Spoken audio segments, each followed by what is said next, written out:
Hey, I'm Alex, and welcome to Hallucination. If you love true horror stories, consider subscribing. It really helps the channel grow.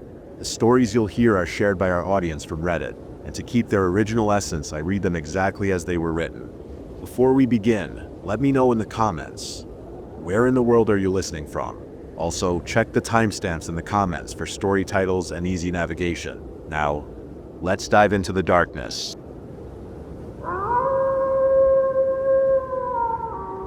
I saw my own corpse walking through my house. I know I shouldn't be writing this. I should be running, but my legs are trembling so badly I can barely stand. My hands are slick with sweat, making the keys slippery as I type. My phone is at 3%, and I need anyone to read this before it dies. This started 3 days ago. I was coming home from my night shift at the hospital. I'm a nurse. Long hours, little sleep. I've always brushed off the weird stuff, flickering lights, cold spots, probably just my sleep-deprived brain. But that night was different. When I pulled into my driveway, I saw the living room light was on. I was sure I'd turned it off before leaving. Still, I figured maybe I was wrong. Sleep-deprived mistakes. I walked in, tossed my keys on the counter, and froze. The front door was still locked. I moved through the house, turning on lights, checking every room. Nothing. No one. Just me. Out of breath and shaking. I was about to convince myself I'd imagined it when I caught a glimpse of something in the hallway mirror. My reflection blinked too slowly. I stepped closer, and my reflection didn't move right away. I lifted my hand, and it lagged behind, only by a fraction of a second, but enough for me to notice. I waved. It waved. A beat too late. I don't remember falling asleep that night, but when I woke up, there were muddy footprints leading from the front door to my bed. I live alone. I didn't go to work the next day. Instead, I stayed home, triple checking that all the doors and windows were locked. By midnight, I was sitting on the couch with every light on, scrolling through Reddit and pretending I wasn't terrified. That's when I saw it. My bedroom door, barely cracked open, slowly swung shut. I stood. My throat felt like it was stuffed with cotton. I tiptoed to the door, hand shaking as I pushed it open.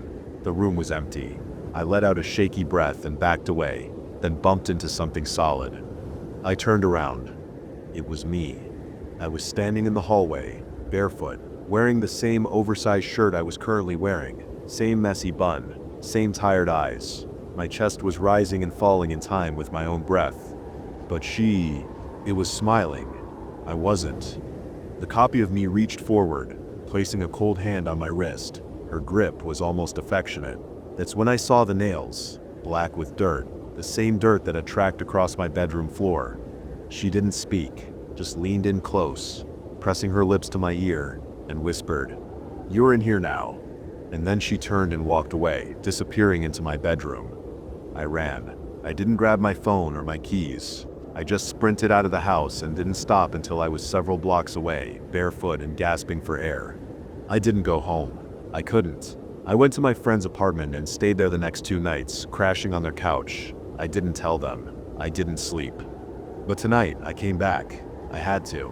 I needed my phone, my wallet, my car. When I walked inside, the house was dark, quiet. I tiptoed through the rooms, grabbing my things, ready to leave. But as I was about to open the door, I heard footsteps coming from the bedroom. And then I saw her. Me.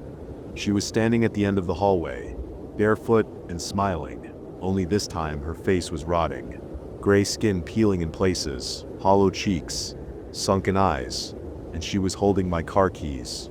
When I started to back away, she opened her mouth too wide, jaw cracking, skin splitting at the corners, and dropped the keys into her throat. She swallowed them. I ran. I slammed the front door behind me, but when I reached the street and turned back to look at the house, she was already at the window, watching me, smiling with my face, and typing this from the gas station a mile away. My feet are bleeding, my throat is raw, and I'm shaking so hard I can barely hold the phone. I'm afraid to go back, but I think it's too late, because when I looked into the station's bathroom mirror just now, my reflection didn't blink at all.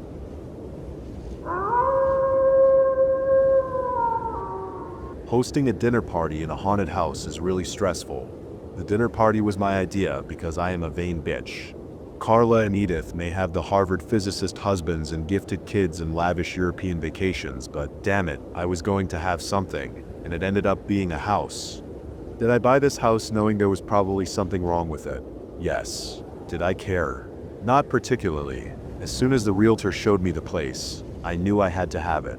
Bless her heart, she was actually trying to be honest. There might be a little water damage, she said, gesturing to the stain on the wall that was clearly in the shape of a woman's face. No one's been in the basement for decades, she said, as a horrible thumping noise came down from below us. When can we close? But I haven't shown you the attic yet, she protested. There's something you should see up there. When can we close? It replayed the fantasy in my head 100 times. My sister's looks of shock as they walked up the front porch steps. I'd relived it more than any sexual fantasy, that's for sure. The look of their jaws dropping open validating my existence was downright orgasmic. They're not going to believe their eyes. We moved in a rush. Isabel originally started out in the front bedroom, but the woman in the closet became a problem. A woman can't fit in there. I'd reassured her, but she explained to me that the woman folded herself up like a spider to fit. Jack didn't like his room either, complaining of the man that hangs from the ceiling and stares at me all night. I hadn't experienced anything in the owner's suite, so I put the kids in there. I decided to sleep in Isabel's old room. A haunted woman sounded marginally better than a haunted man. You know how men can be, and things went okay after that. It was always a pain putting the chairs back every morning. No matter how we arranged them at night, they were always stacked on each other in the morning, so they reached the ceiling. There were other issues too, but for the most part, we were surviving. The day of the party, I couldn't sit still. I skittered around the house, straightening the tablecloth, arranging the flowers just so. "Mommy, can I have one?" Isabel asked, staring forlornly at the mini sandwiches I'd made on a multi-tiered plate. I hesitated. Even one missing would throw off the symmetry of the whole thing, but I didn't want to be the bad mom. I suppose some people might argue that moving your kids into a haunted house is what a bad mom would do also, but to each their own. "You can have one," I told her, moving to ruffle her hair, then stopping myself. Wouldn't want her to have messy hair when they arrived. Then I stationed myself right behind the door, staring out the peephole. 10 minutes later, I saw Carla's SUV pulling up, and a few minutes after that, Edith's.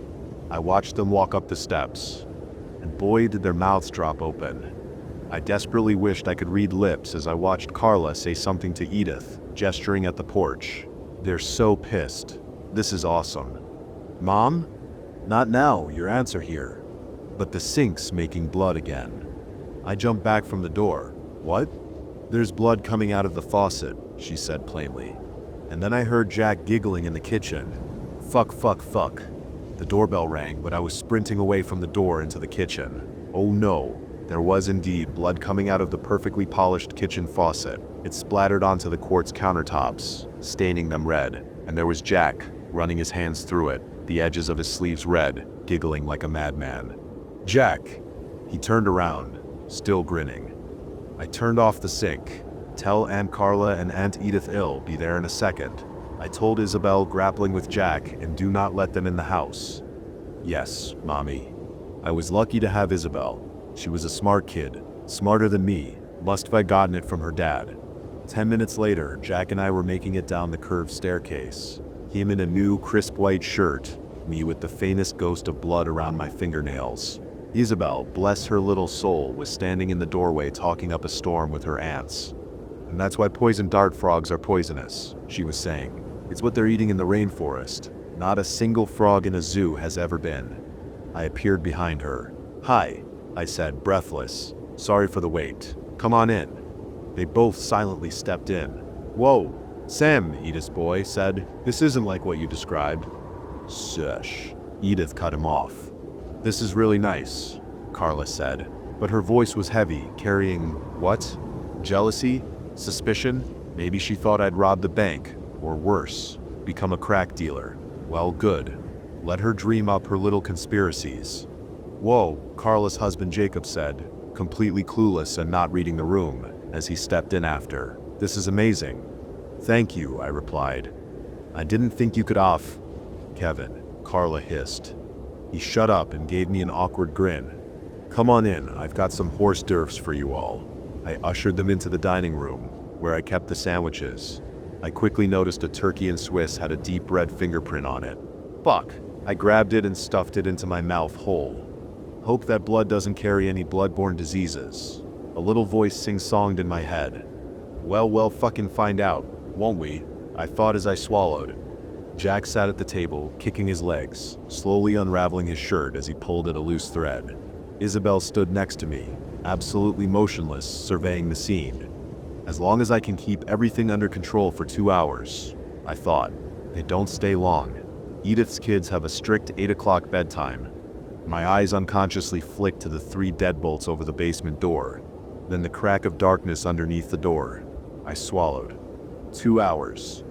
We can do it for 2 hours. Right. These are delicious, Edith said. Did you make them?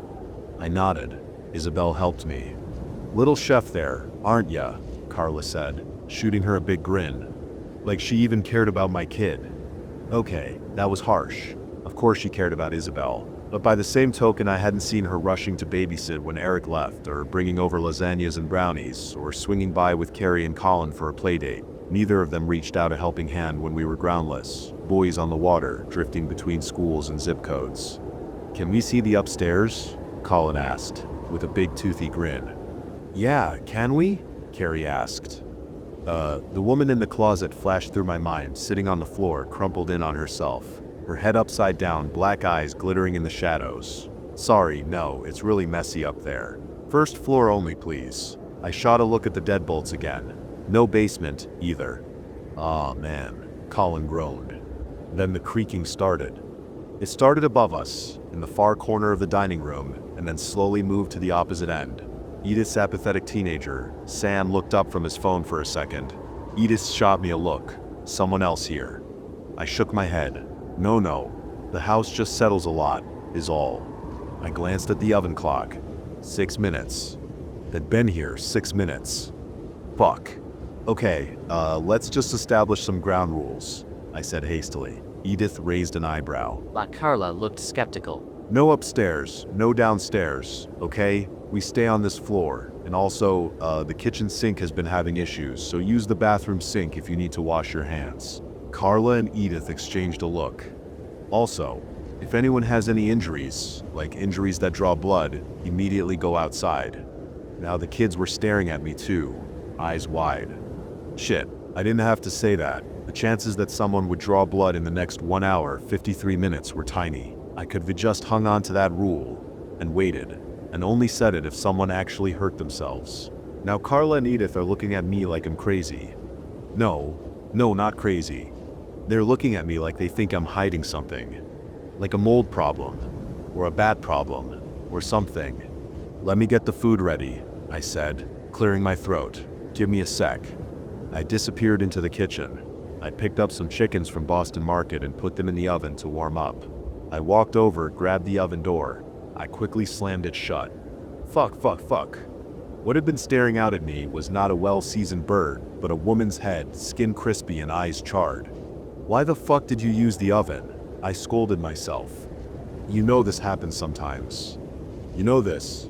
Mom, are you okay? Isabel whispered behind me. It's Rosemary, I whispered back. Oh, I know how to get rid of her. She walked over to the salt pig and grabbed a pinch of kosher salt. Without looking, she cracked the oven door open and threw the salt in. I heard a sizzling sound that almost sounded like a shriek, and when I looked in the oven, the birds were back.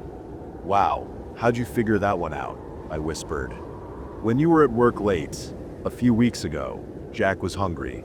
I cooked a pizza, but she was there. Salt repels ghosts, so I tried that. Sage does too, but it only made her really mad. Wow, she was so smart for a 13-year-old. I donned the oven mitts and pulled the birds out. Got all the other side dishes out. Okay, let's eat. I called, my heart pounding in my chest. 1 hour, 47 minutes left. This is delicious, Carla said. How'd you season it? Oh, just the usual. Sage, garlic, rosemary. Isabel began to giggle. I shot her a smile. Things seemed to be going okay. No one had mentioned Eric yet. No one had tried to use the kitchen sink, and the piles of teeth hadn't started appearing. Maybe things would go okay. 1 hour, 13 minutes left. A loud thump came from upstairs. Carla stopped chewing and looked up. "You have mice or something?" she asked. "Nope," I replied. "Not mice." "Sounds like an animal," she said, stabbing at her chicken. "Could be a raccoon. Raccoons can transmit rabies, you know. You should get someone out here to take a look." "It's not a raccoon."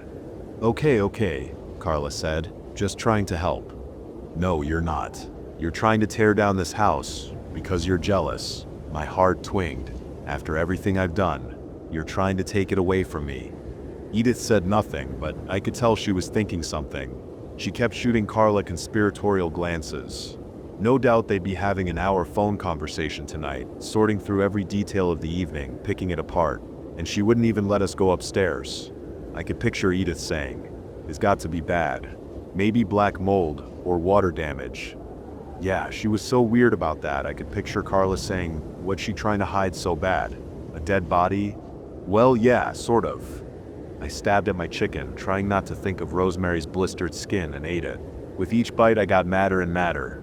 They'd moved on to other topics now, Edith's vacation to France, but obviously they were still thinking about me, thinking about this house.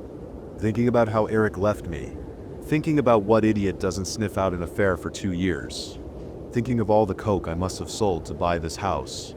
Thinking they'd never buy this house. It wasn't good enough for them either, with its black mold, rabid raccoons, dismembered woman in the attic. "Wait," I said, looking up for my food. "Where's Sam?" "Oh, he went to use the bathroom upstairs," Edith said. "Jacob's in the one down here."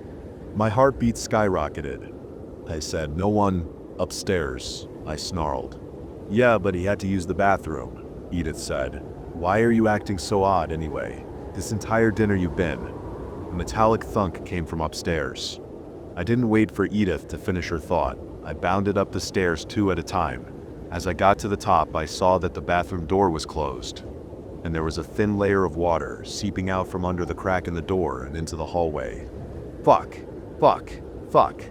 I ran over to the door, tried the handle. It was locked. "Sam!" I shouted. "Sam, can you hear me?" A gurgling noise came from the other side, like someone trying to talk, underwater. I felt above the doorframe for the key. Hands shaking, I put it into the tiny hole in the doorknob. My hands shook as I maneuvered it, trying to get the door to unlock.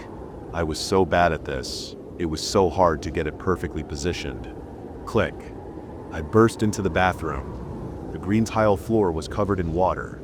It was flowing over the sides of the bathtub, which was mostly obscured by the shower curtain. Poking out from the edge of the shower curtain, though, I could see 2 things. Sam's dockside shoes and the hem of his blue jeans underwater, and long wet black hair trailing into the water.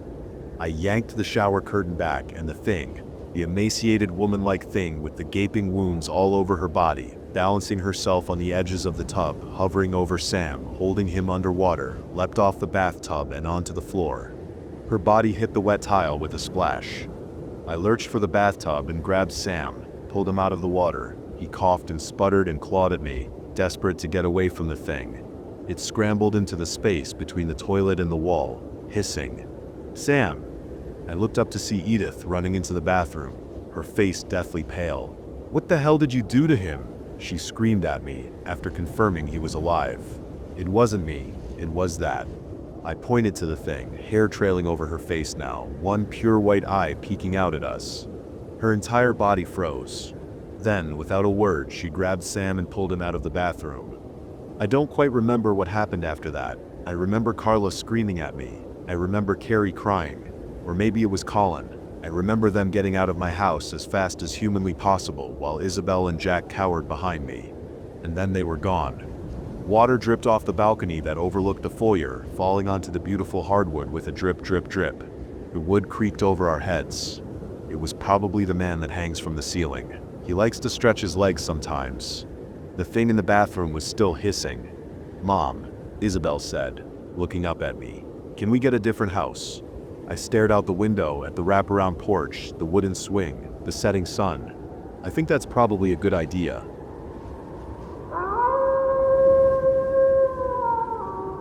Every year we watched our special show.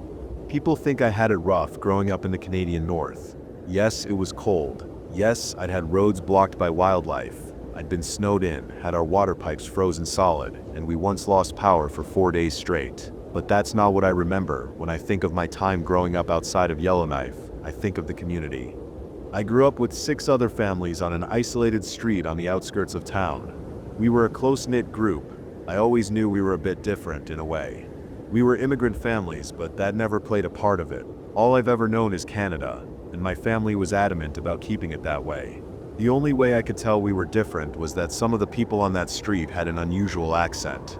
My sister Mia and I went to school with the other kids. We celebrated the same holidays, cheered for the same teams, and ate the same dishes. There was only one thing we did differently, and no one even knew about it. Every year in March, all families on the street gathered at our place for what we called Big TV Night. My mom made snacks and Dad cooked up caribou steaks bought from the local hunters. Us kids got a whole bunch of candy, and we all gathered to play card games and board games. And since it was the 90s, most of us played Pokemon on our Game Boys. By the time Big TV Night started, most of us kids were out cold, sugar crashed and overstimulated. I only saw the show a handful of times since it began just after midnight. I didn't see the appeal personally. There were no cartoons, just people talking. Debates, news, field reports, weather. It was pretty much the same thing we saw on TV every day, but with new colors and new people. Boring as hell.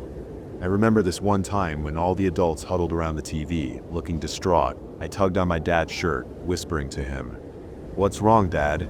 "It's just adult stuff," he sighed. "Don't worry." "Why are you watching this?" I groaned. "It's boring." He ruffled my hair and shooed off a persistent moth. "Because it's important," he said. "And sometimes you gotta do important things, even if they're boring." I stayed up with the adults, trying to watch the show. There was a news segment about a man in a diver's suit, and I didn't understand what was so interesting about it. I mean, he looked sort of tall, but that was about it. It was weird. I fell asleep against my dad's shoulder, and the next day I was out playing with my friends in the snow like nothing happened. Over the years, most of the families on that street moved away. We didn't really keep in touch. It was sad to lose my friends, but my parents were very comforting. They told me some had to get work in a new town. Others went to study abroad. A couple just wanted to live in the big city. My sister Mia and I ended up being the last kids on that street. It wasn't all bad though. I had plenty of friends at school. Despite all the others moving away, my parents had their own Big TV Night every year. But the celebration of it disappeared. There were no more snacks, no more guests. Most of the time, they wouldn't even talk to me about it. I just noticed them lingering in the living room a little longer once per year as the atmosphere grew more somber. The last time we had a Big TV Night, I was 16 years old. Mia was 14. She went to bed early. Since it was a school night, I had trouble sleeping, so I stayed up a little longer. Hanging out with your parents isn't exactly cool and fun, but there was something eerie about seeing them both so quiet and thoughtful. No quips, no dad jokes, nothing. Just 2 middle-aged people waiting in front of the screen. I watched them closely, how they turned to an unusual channel, watching the static slowly fold into a colorful picture. The video feed looked a bit dated, like it was an old recording. I remember a 70s-style news presenter talking out loud as I nodded on and off. While mostly known for his Hollywood success story, Gable geared up towards a political career when he ran for governor of California in 1953, a move brought on by pressure from his many conservative Republican contacts within the movie industry. I looked up from my seat. That didn't sound right. Beating Democratic candidate Pat Brown in a tight-knit race, the would-be president paved way for media personalities to have a long-term impact on the North American political landscape for decades to come. Mom looked over at me and smiled. "It's just a show, honey," she said. "It doesn't matter." I shook my head and closed my eyes. While I was too big for my dad to carry me upstairs, they made sure to wrap me in a blanket. By the time I woke up, the morning sun peeked in through the living room curtains and the TV was off. It might not seem like much, but that is one of my favorite memories of my parents. They were regular people for a while, not a mom and dad. It felt real, like they took off their mask, but still remembered to tuck me in. The year I turned 18, I moved to Edmonton to pursue a degree in computer science. My sister moved in with me to a shared off-campus apartment, and the following year my parents died. It was a snowmobile accident. They crashed through the ice, and the bodies could not be recovered. We had to have a funeral with empty caskets. I had to take care of Mia after that. We were left a substantial life insurance payout, as well as an inheritance, but we didn't have any other family to rely on. It was just us against the world. Mia and I took a vote and decided neither of us could bring ourselves to go back home to Yellowknife, so we decided to sell off the house. Digging through our family belongings was the most difficult thing I've ever done. You can only cry so much. At some point, something inside you just freezes and dies. But I finished my studies. I got a job installing and maintaining inventory systems. It doesn't sound flashy, but it involves a lot of travel and a lot of late-night calls. My sister pursued a political science career and got engaged to a guy from Ottawa named Manny. I want to tell you about something that happened not too long ago. A couple of people from my old school decided to reach out to me for a reunion dinner, and it got me thinking of my old neighbors. I tried looking them up, but couldn't find anything about them on social media. I talked to Mia about them too, but she couldn't find anything either. It got me thinking about the good old days, and it made me think of that night with my parents, watching strange late-night TV. I went to the reunion. I had drinks, talked to people, watched old videos, and got to hear from our childhood teachers. It was a massive nostalgia kick, as expected. Having cocktails in our rundown school cafeteria was surreal. Slightly drunk and melancholic, I took a walk around town. I ended up on our old street, watching the house from afar. I wondered what my life would have been like if my parents were still around. What would my mom have to say about Mia's fiancé? What would Dad say about my career? It hurt my heart to think about, but it stuck with me. I decided I would make an effort to reconnect with that part of my life and to remind myself of what used to make life so worth living. Coming back home, I did some research. I couldn't find anything about the strange TV channel. Asking around on a couple of forums, people suggested it was a satellite channel. That explained why it could only be seen at a particular time, especially if it was a foreign satellite. I tried to tell them about the one show I remember watching on that channel, a mockumentary about President Gable, but people thought I was trolling. I talked to some engineers at work too. They suggested that I get an old CRT TV and a satellite dish. If I hooked that up and scanned the channel range around the right time, I might get something. It wasn't hard to get a hold of. We even had some spare stuff back in company storage. Bringing that equipment out to my car was a nuisance. There was so much dust that I couldn't see the color of the sun-faded plastic. I reached out to Mia about setting up a big TV night of our own. She was all in. We rented a weekend place not too far from our old street. Mia brought her fiancé along, and we tried to make it a bit of a celebration. We decided to make a weekend of it, going ice fishing, making our way around town, that kind of thing. It was shaping up pretty nicely. So we got there, and while Mia and her man loaded in their things, I got started on the TV setup. The satellite dish was a bit smaller than the one we used back in the day, but I figured it might still work. So I set it all up, checked the channel scan function, and got ready. The show always started around midnight, so we had plenty of time. We played a couple of games. Things got a bit out of hand when Mia suggested turning Go Fish into a drinking game. Let's just say she had to go to bed early. I ended up sitting downstairs with Manny. Honestly, I almost forgot about the TV. We were busy talking about what we were gonna do the next day. We both had too much to drink, and I had some trouble finding the channel as Manny rambled on and on about his upcoming bachelor party. It was just past 1:20 a.m. when the scanner suddenly stopped. Manny was asleep on the couch. I was sitting on the floor, manually changing the settings with little black click buttons on the front of the TV. The CRT came to life, showing the tail end of a show, some kind of nature documentary with an Attenborough-ish sort of narrator. In Singapore, the moth has long been rumored to be the spirit of those long since passed, coming back to visit the living. Looking at the hawk moth, one can see the faint resemblance of a skull. I didn't get it. It was just a nature show. I laughed a little at all the effort I'd put in. Maybe this channel was just a funny quirk of the local area. Maybe there was no greater meaning. I fetched the last quarter of a bottle of mint schnapps and plopped back down on the floor. Manny had already lumbered upstairs and called it a night by then, leaving me to watch the show on my own. I decided to keep the drinking game running. Every time the guy mentioned a new country or used the word century, I took a swig. I finished the bottle in 20 minutes. The reception got bad at around 2 a.m. By then I was barely aware of what country I was in. The TV was laced with static as the show came to a close. I was rolling the bottle back and forth on the floor, as if trying to play spin the bottle with myself. The narrator continued. In the summer of the first ruptures, back in the early 20th century, the moths were among the first to pass beyond the restrictions of our common space, he said. Much like the canaries of our coal mines or cancer-sniffing canines, these faithful companions have been a guiding star to keep those who brave the unknown in search of a better tomorrow. That made me perk up. What the hell was he talking about? The screen was growing worse and worse. I smacked it on the side, almost dislodging the satellite dish connection cable. I fumbled around a little, pushing it back in its socket. The narrator returned mid-sentence. Our best efforts. Thousands continue to disappear from our communities as unstable ruptures grow year after year. And even then, those lucky to return seldom do so unharmed. But with friends like the Eon Moth, our brave... The screen was showing a group of armed soldiers standing outside a large white door. I'd never seen anything like it. A round door split in two half circles with golden knobs. The soldiers parted ways as something massive entered the screen. The feed was barely holding on. Volunteers, desperately to mind, body, and soul. I've seen it before. The show with the diver from when I was small, a 2.5-meter tall person with gangly arms that reached past their knees. That's about 8 feet. Their skin covered in a black plastic like a dry glue. It towered over the armed personnel. Will lose themselves, risk it all. Two patriots of... The feed cut out.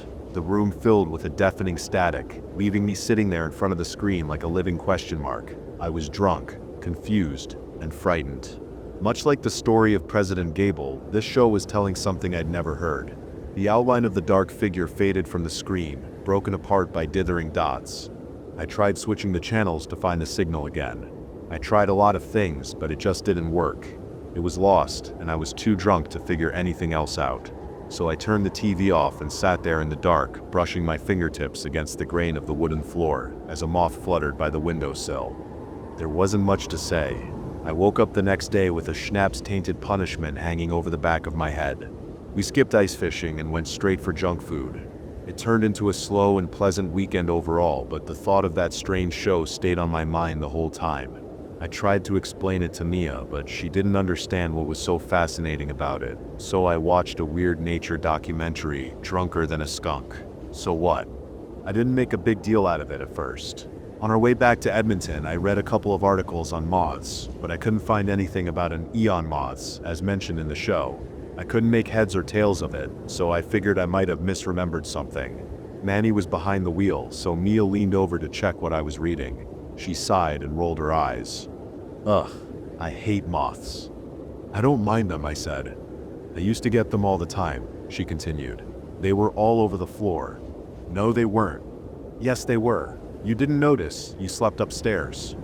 I was downstairs all the time, I said. She rolled back into her seat, leaving me with my article. Not the last 2 years or so. You were busy being an angsty teen stuck in your room. Point taken. For the next year, TV night became a sort of hobby project of mine. Whenever I had an evening to myself, or wanted to get away from my thoughts for a while, I turned to my project. I did notice a couple of things. For example, the TV show always occurred on a full moon, during something called the worm moon, where earthworms first appear in the northern hemisphere. It also seemed to have to do with the location itself. I asked a couple of acquaintances in the area to see if they could tune in around that time in nearby locations, but they couldn't. By process of elimination, I could narrow down the window of opportunity significantly. Turns out the only place we could get a signal was that particular town on that particular night, meaning it wasn't a matter of just Earth's position. It was Earth's position in relation to a foreign object. I talked to Mia a couple of times about going there again the following year, but she wasn't interested. She and Manny were settling down to plan a family, and they were having their wedding in May. She couldn't afford to go off on another drunken nostalgia trip with her older brother, so she decided to pass. So I had to do it on my own. I figured maybe I could go mobile using a van, and maybe a radio. Maybe there were more signals to pick up on.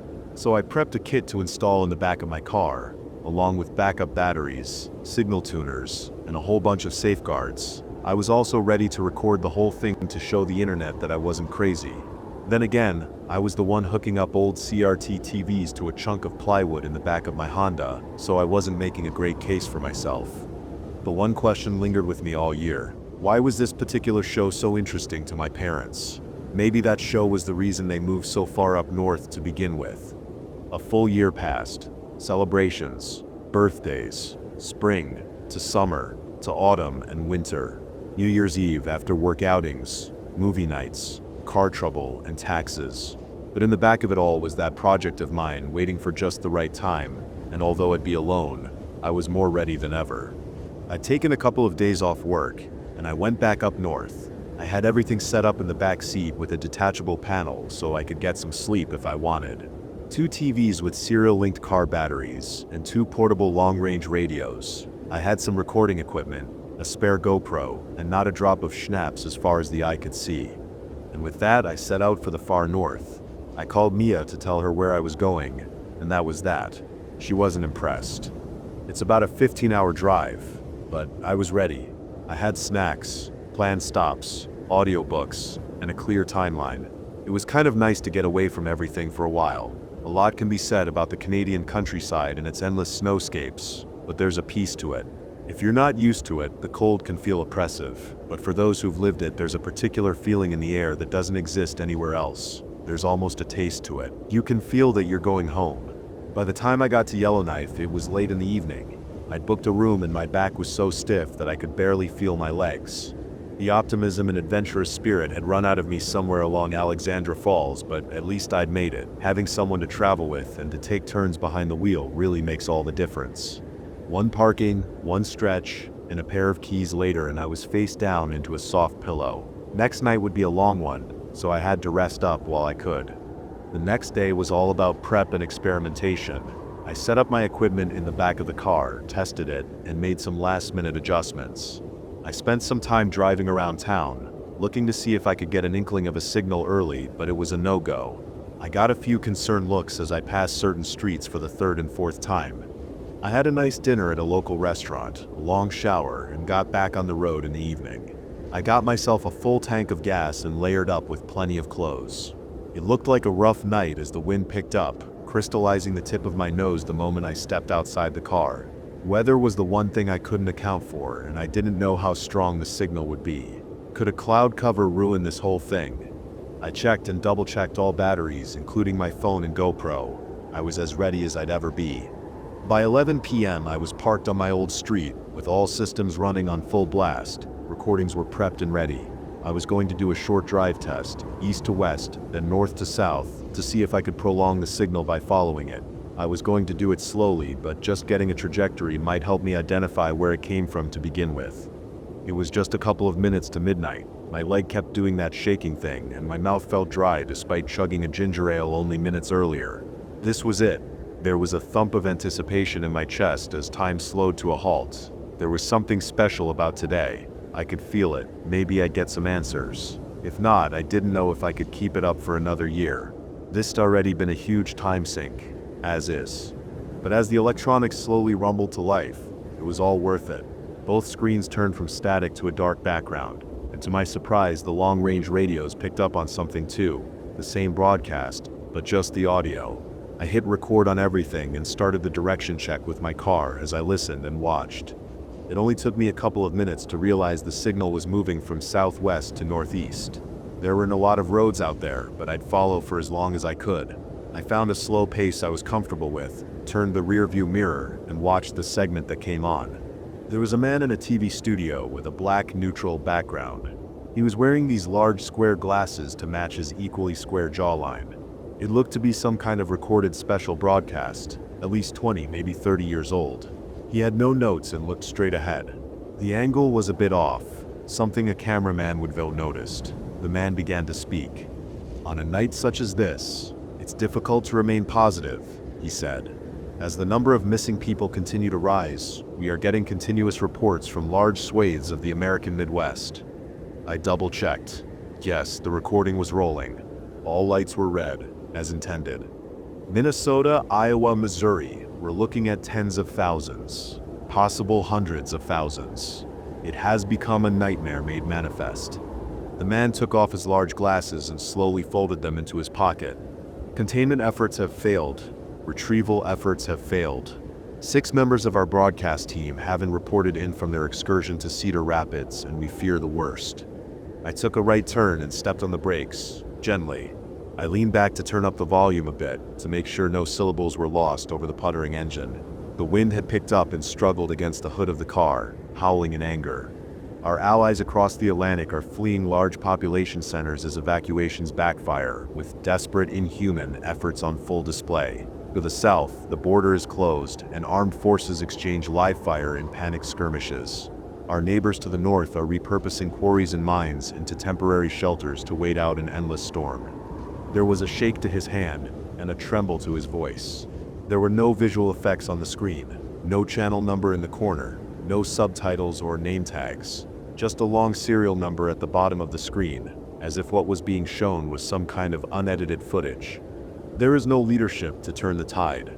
There are no scientists with grand ideas.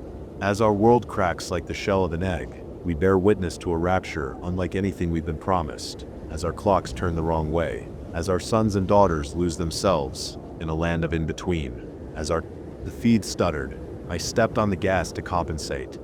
The weather was getting worse, and it was interfering with the feed. I had to keep up just to get a clear radio signal. The video was breaking up. "There's nowhere to run," the man continued. "There's nowhere safe. We know what happens to those who flee, to those who step beyond the boundaries." I swallowed. I turned on the windshield wipers, noticing how their rhythm matched my pounding heart. My hands grew cold with sweat inside my woolly mittens as I gripped the steering wheel. No greener grass across the fence. There's nothing to keep us from ruining ourselves but God, and God has waited long enough. God has grown tired of waiting, so he calls us home not with trumpets, but horror. A horror of sin manifest, and the calling of the cross. I wanted to slow down and listen, but I couldn't. Easing up on the gas made the signal weaker, so I had to keep up. I took a hard right, almost spinning out of control. I brought the car back to heel and kept going northeast. There was no one on the road at this time of night. The man ranted and raved, dissolving into a sobbing puddle. I could only see the outlines of his movement on the screen. He bawled and screamed, leaving a pool of snot on the table as he looked back up, steeling himself with balled fists. "There can never be an ending to an ending," he cried. "And in the grand scale of things, we have proven nothing. The sun will set, and the sunflowers will bloom in the dark, but will they remain blue if no one is there to see?" I managed to pick up on a trail going more straight northeast, and the signal improved. There was a gap in the clouds, allowing a sliver of signal to come through. I saw the video feed in the rearview mirror as it bounced back. The man was walking up to the camera, coughing. Something fluttered out of his mouth. He collapsed into a coughing fit, but there was no one to turn off the recording. He kept looking back and forth between the camera and someone off to the side, but no one came to help. The camera just kept rolling. Moths fluttered out of him as a black gel erupted from his nose, mouth, and eyes. Little wings fluttered around the studio as he gargled in pain, his joints bending at unnatural angles. The colors of the recording seemed to shift, casting phantom images of him doing three things at once in different spectrums. Elongated limbs, a broken jaw, fingers protruding like eye stalks of a snail. His bones were breaking, extending, changing. I turned back for a second to increase the volume a little more, to see if I could catch something in the background. Turning my attention back to the road, something poked my eye, something small and fluttering. I stepped on the brake, sending me careening straight into a snow-covered tree by the side of the road. The full stop sent me reeling forward. All my equipment came loose and joined me in the front seat as the airbag deployed, smacking me into a whiplash. For a few seconds, all I could hear was screaming coming from one of the long-range radios and the pitter-patter of wings struggling against the windshield. I looked up to see a moth trying to reach the headlights. My right hand fumbled around only to catch the edge of the seatbelt. I undid it and felt the handle to one of my portable radios. I grabbed it and rolled out of the car. The signal was getting weaker. There was an awful choking sound coming from my car as the engine struggled. The hissing voice came through before the signal rolled out of bounds. "No one leaves," a man said. "We will find you." The static increased. "We will find you."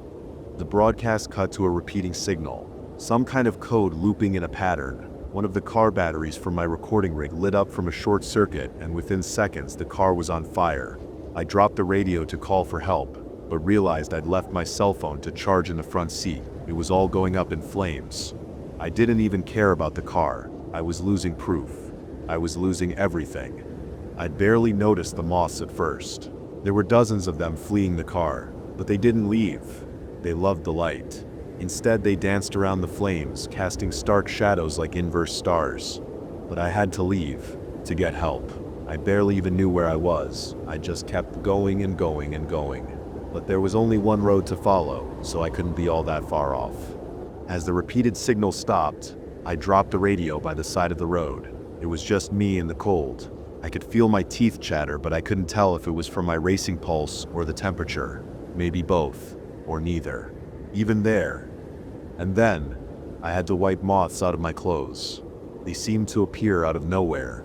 One of them crawled out of my beanie cap, getting its wings stuck to my sweaty neck. I could feel them moving.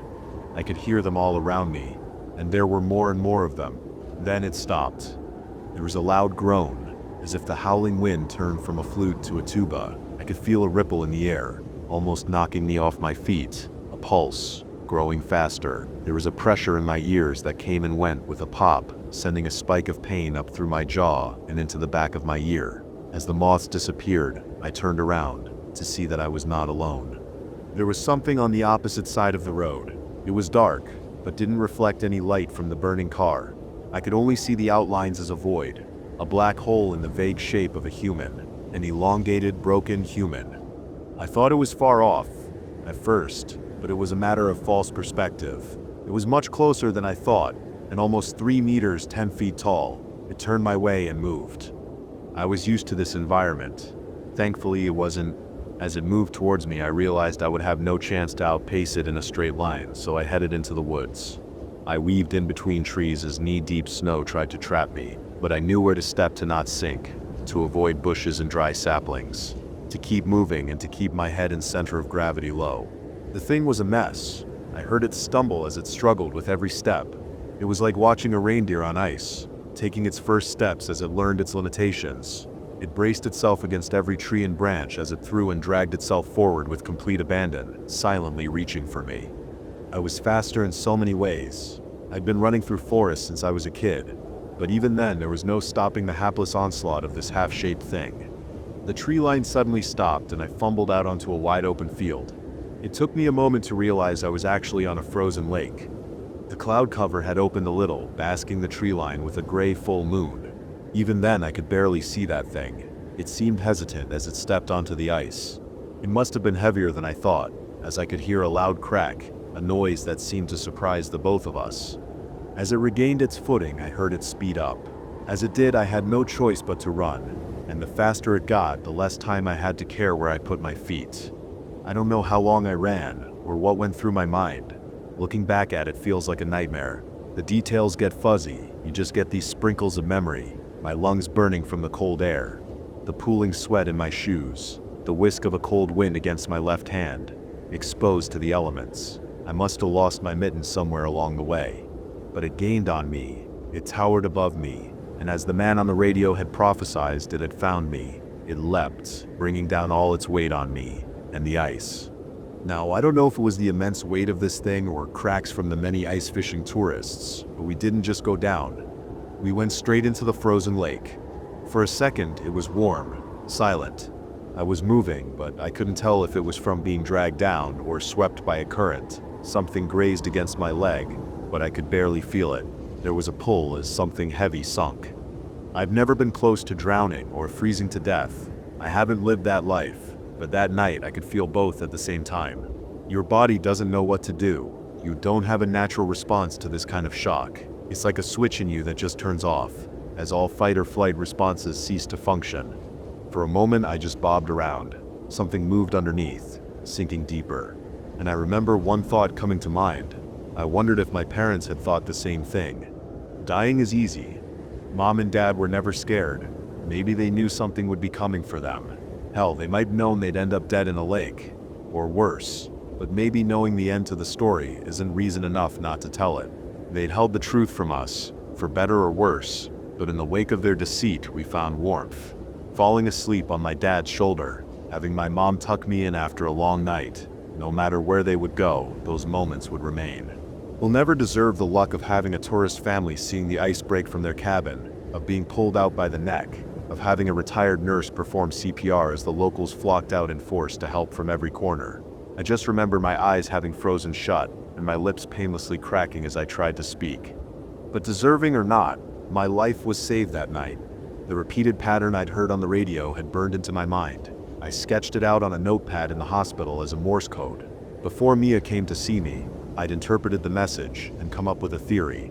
Archive 93 Auto, it said. It wasn't playing a live broadcast.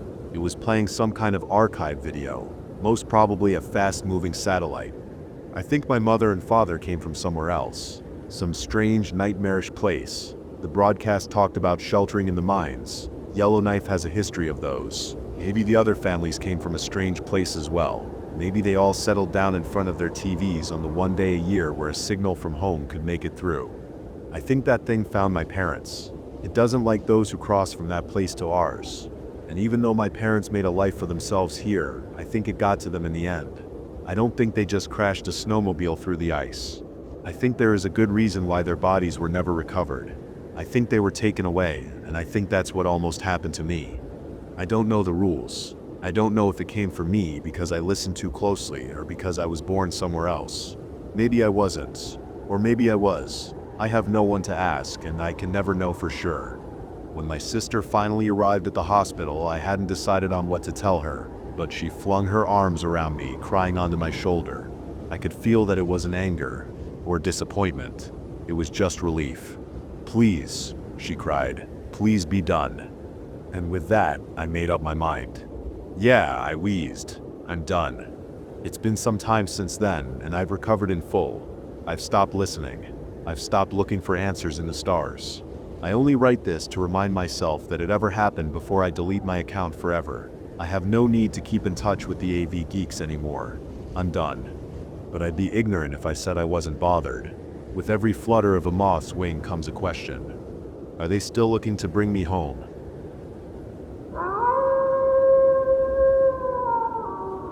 Who or what in the hell is Chummy Charlie? When I was high the other night, I had a really weird experience. I feel silly about it, but also still kind of freaked out. Quick background info. I'm a middle-aged white guy, which means I have a podcast. I record remotely with two other dudes every couple of weeks. It's a horror movie review podcast, and we've been doing it for nearly 15 years. We record from 10 p.m. to midnight most times, sometimes later. I also gave up drinking for weed. No hangover, no puking, nice vibes usually. Most nights I'll have a couple hits from a vape or a 10 milligrams THC drink. So a couple nights ago I was sipping a new brand of THC drink. I've had a couple different ones before. Usually they give me a nice mellow high, enough to laugh, relax, watch something stupid, stoner stuff. I was feeling pretty chill when we quit recording at midnight. So I stumble out of my home office and the whole house is dark and quiet. Again. Nothing unusual there. I decide to chill in the living room and watch the latest Masked Singer Don't Judge, stoner stuff. I look into the living room and I think it's too dark. I can't go in there. Chummy Charlie will get me. I have never heard the name Chummy Charlie before. The thought pops into my head like I'm remembering something, not inventing it. I don't have any sense of who or what he might be, but I get chills up and down my spine. So I dash into the room and turn on the lamp next to my recliner. I think that's better. Chummy Charlie can't come into the light, and it just feels true. And at the same time, I think Chummy Charlie is a super dumb name for a boogeyman. You're just high. This is dumb.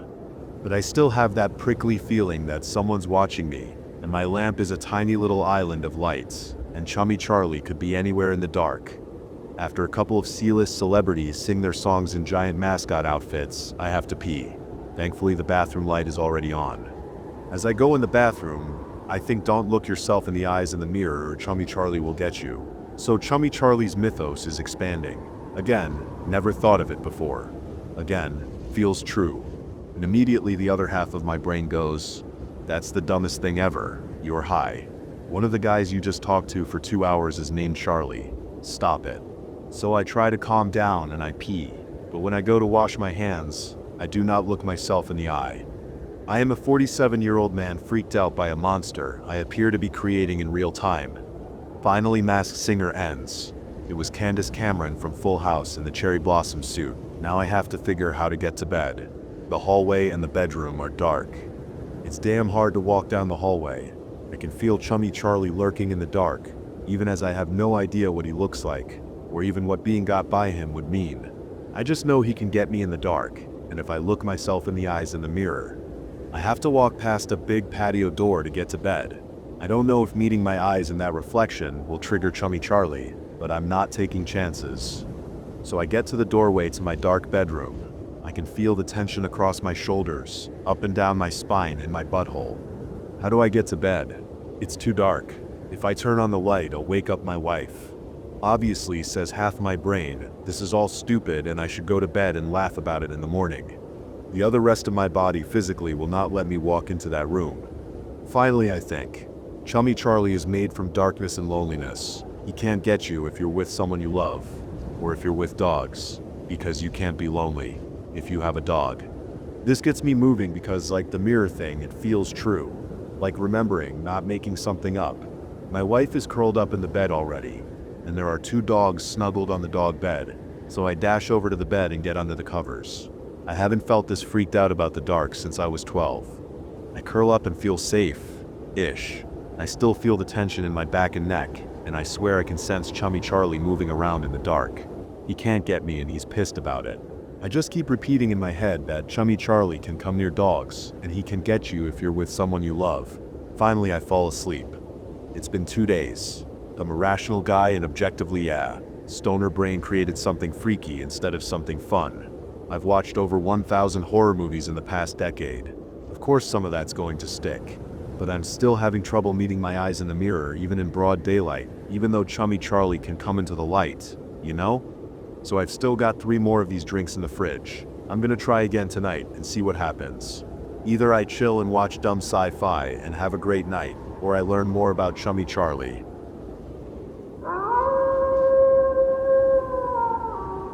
I was stalked by something in the woods for 7 days. Day 3. The beans ran out at first light. 3 days. 3 days of pissing yourself dry, of chewing bark to trick your stomach. The last can was dented, rust bleeding at the seams. I'd lost the canteen somewhere, probably when I fell, though the bruises all blurred together now. 3 days. 3 days of footsteps pacing mine, always 3 seconds behind. 3 days of waking to wet, clicking breaths outside the tent. 3 days of no sleep, just a knife in my hand. The trail dissolved into thorns. I crawled to a seep spring, lapped water from a skunk cabbage leaf like a dog. The taste was mud and rot. That's when I saw the tree. Splinters jutted from the Douglas fir like broken ribs. 3 gashes split the trunk, 9 inches between each. Sap oozed black, thick as clotting blood, too deep for a bear, too precise. I didn't run. Running wasted calories.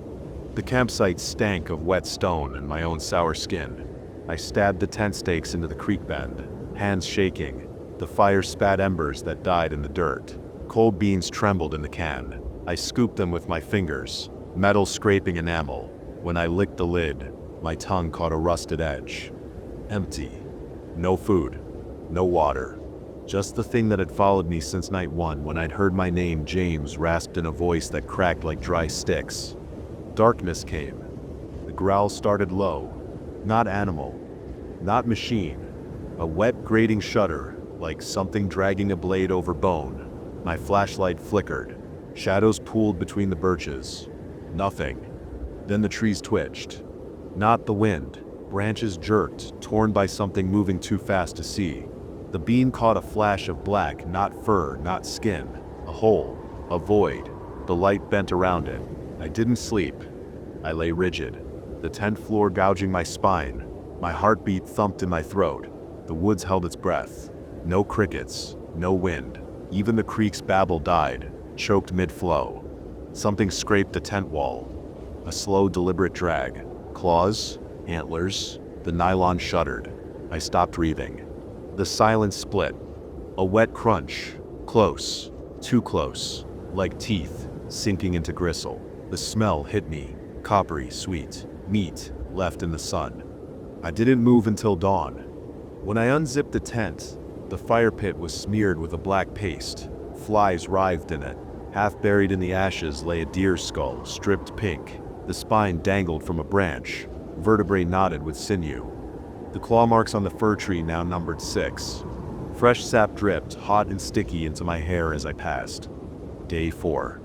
I was lost. I navigated by the sun's haze, sweat welding my shirt to my skin until the fabric chafed raw. Its stench arrived again. It wasn't stalking, it was hurting, driving me eastward. Twice, movement flickered at the edge of my vision, limbs too long, joints too many, retreating into shadow. The woods thickened into black spruce, their branches tangled tightly. I found wolf scat studded with hair teeth, and a raven skull cradled in fiddleheads. The air buzzed with flies. Night fell. I built no fire. It would smell the smoke. I wedged myself under a widowmaker cedar, its trunk crawling with bark beetles that dropped onto my neck. The knife handle fused to my palm. Silence. Then, footsteps. Not the rhythm of predator or prey, a dragon crunch. Dragon crunch. The sound of something that walked despite its bones' protest. Sap rained from the cedar, pooling in the hollow of my collarbone. Breathing followed a wet suck and wheeze. It passed so close I tasted its breath, peat smoke and spoiled meat.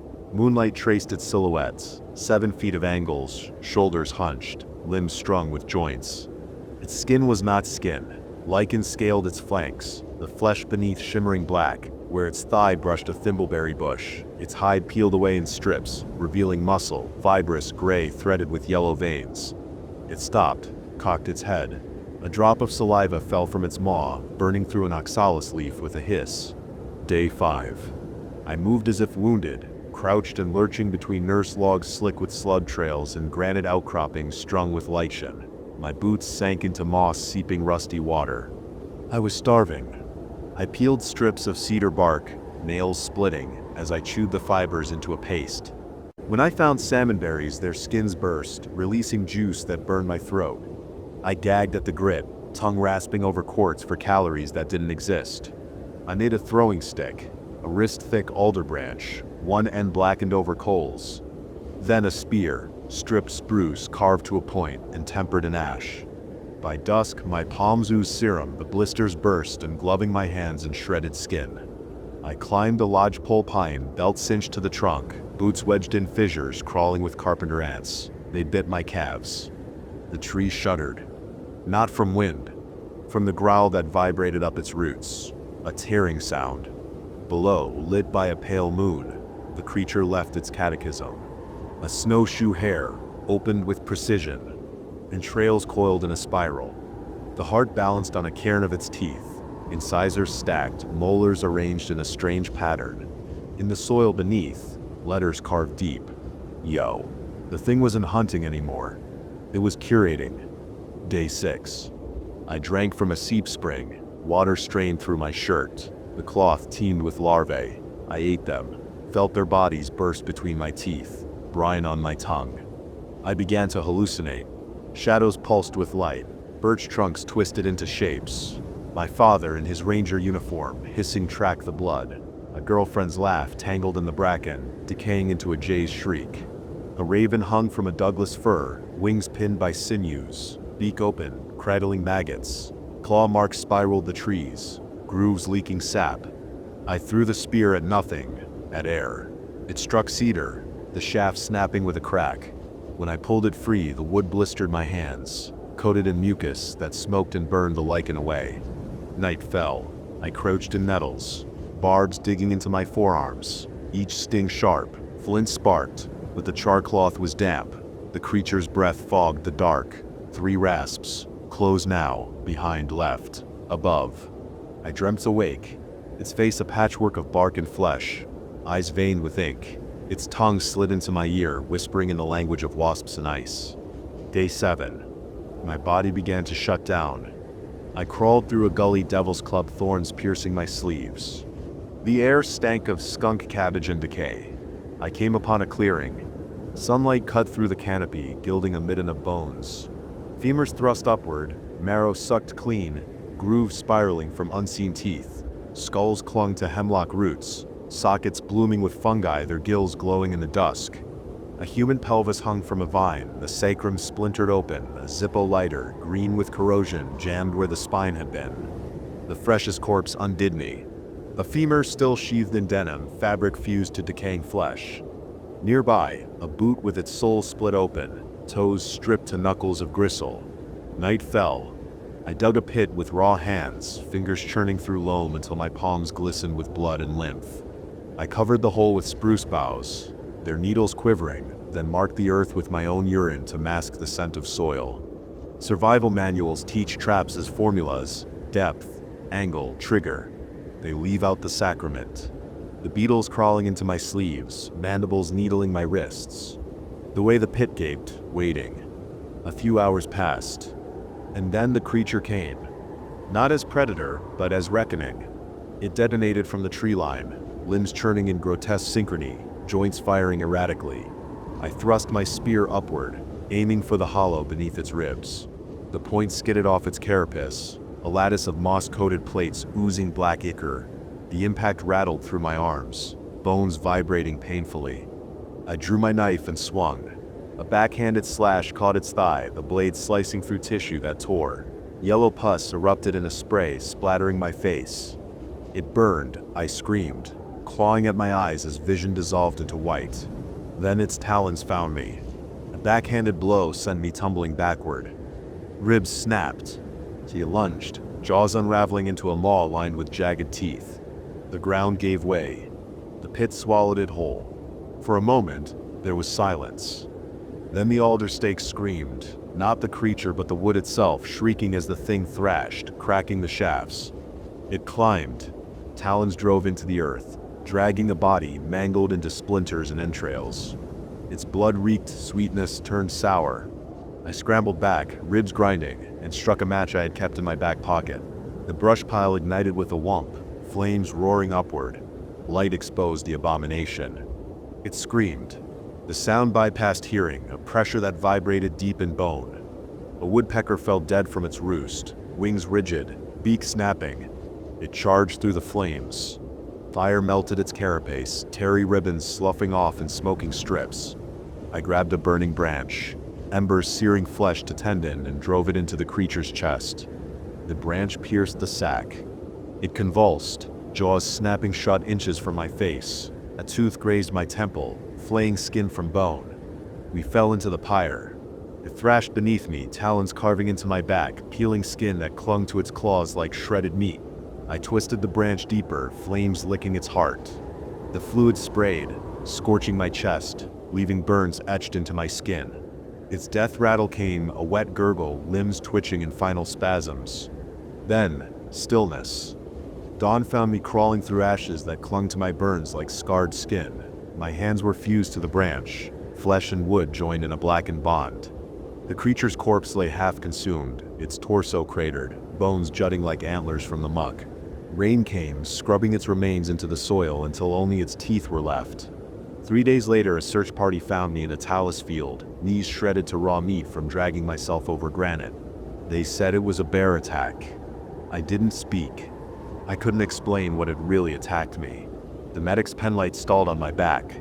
4 slashes, too deep, too clean for any natural claw.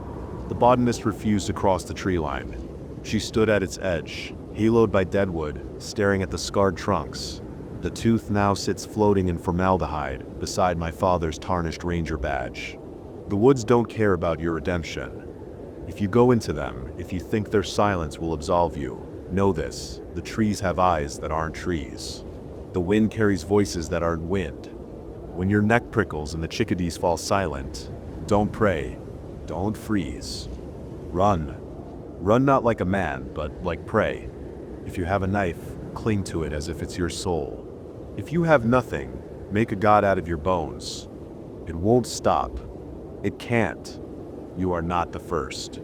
Run until your boots disintegrate. Run until your lungs bleed. Run until you forget you were ever anything but meat. The wilderness is not a place. It is a mouth. And you are the prayer. And if you have a gun, save the last bullet for your head.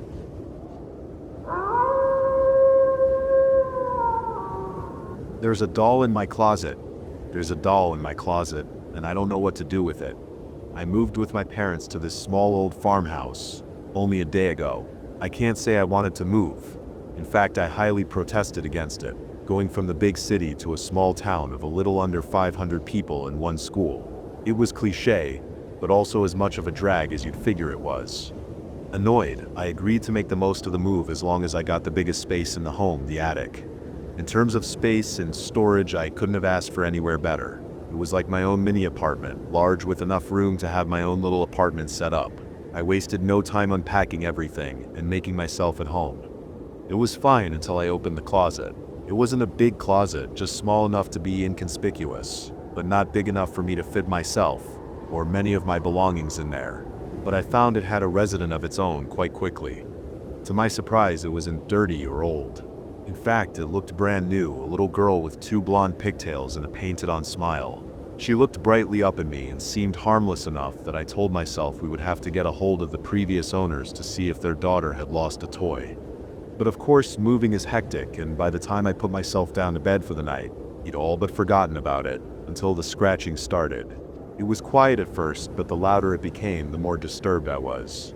My first and most logical fear, of course, was rats.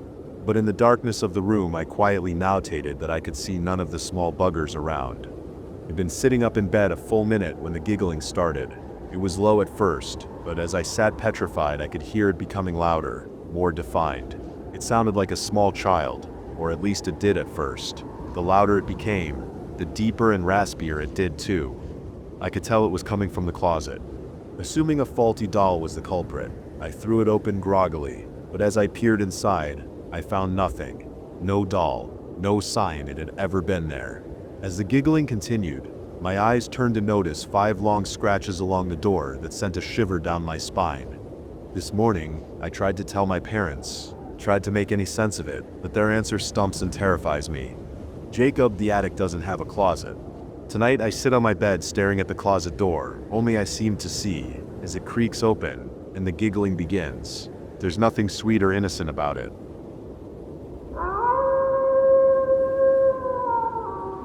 I don't know what I saw that night.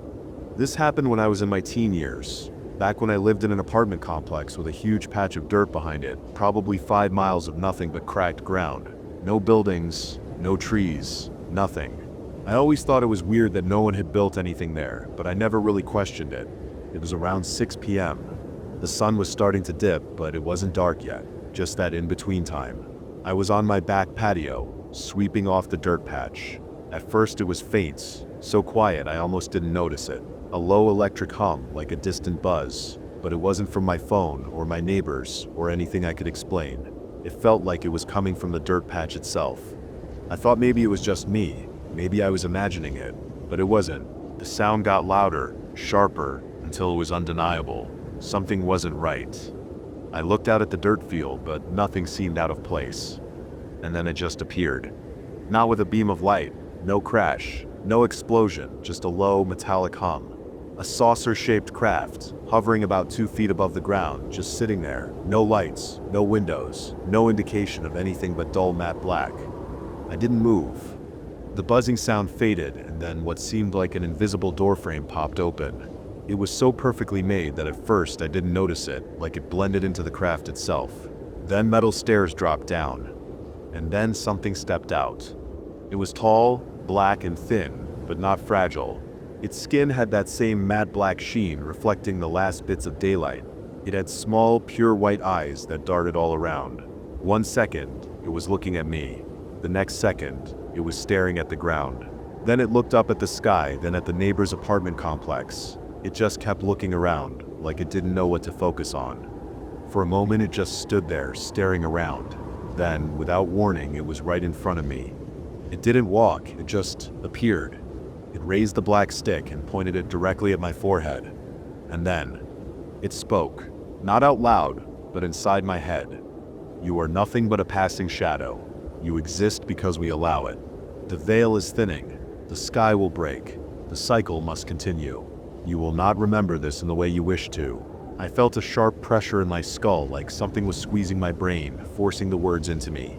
It wasn't a voice. It was like it was pressing its thoughts into me. And then, I somehow woke up, lying in my bed. I didn't know how I got there. My head was spinning. I had a very bad migraine, one that didn't go away until the next morning.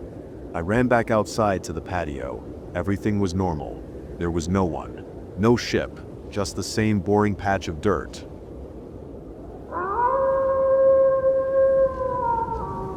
The only way Erica was able to coax me out of the haze I'd been living in was to tell me about Jade's celebration. How could I not show up for my best friend when Shed made such a big step?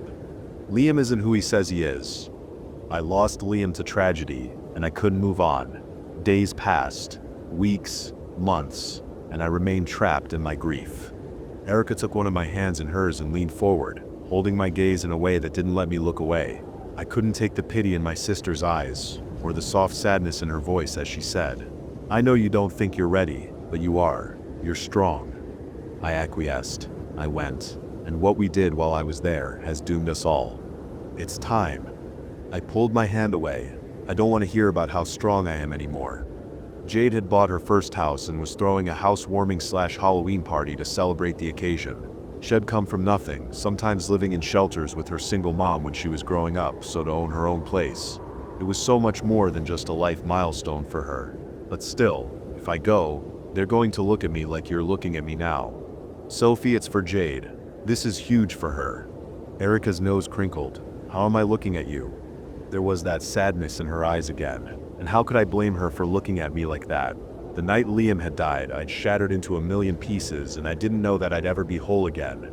Like I'm broken. Staying here, alone in this apartment, isn't going to bring Liam back, Erica said gently. Her gaze traveled over the shelves and fireplace mantel, which held framed photos of me and Liam embracing, laughing, kissing. A visual diary of the life we'd started to build that had been so cruelly cut short. You're frozen here, Sophie. Trapped in amber. Liam would want you to live. If I was being honest with myself, I missed them too.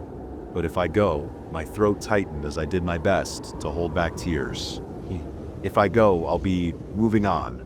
I'll be leaving him behind.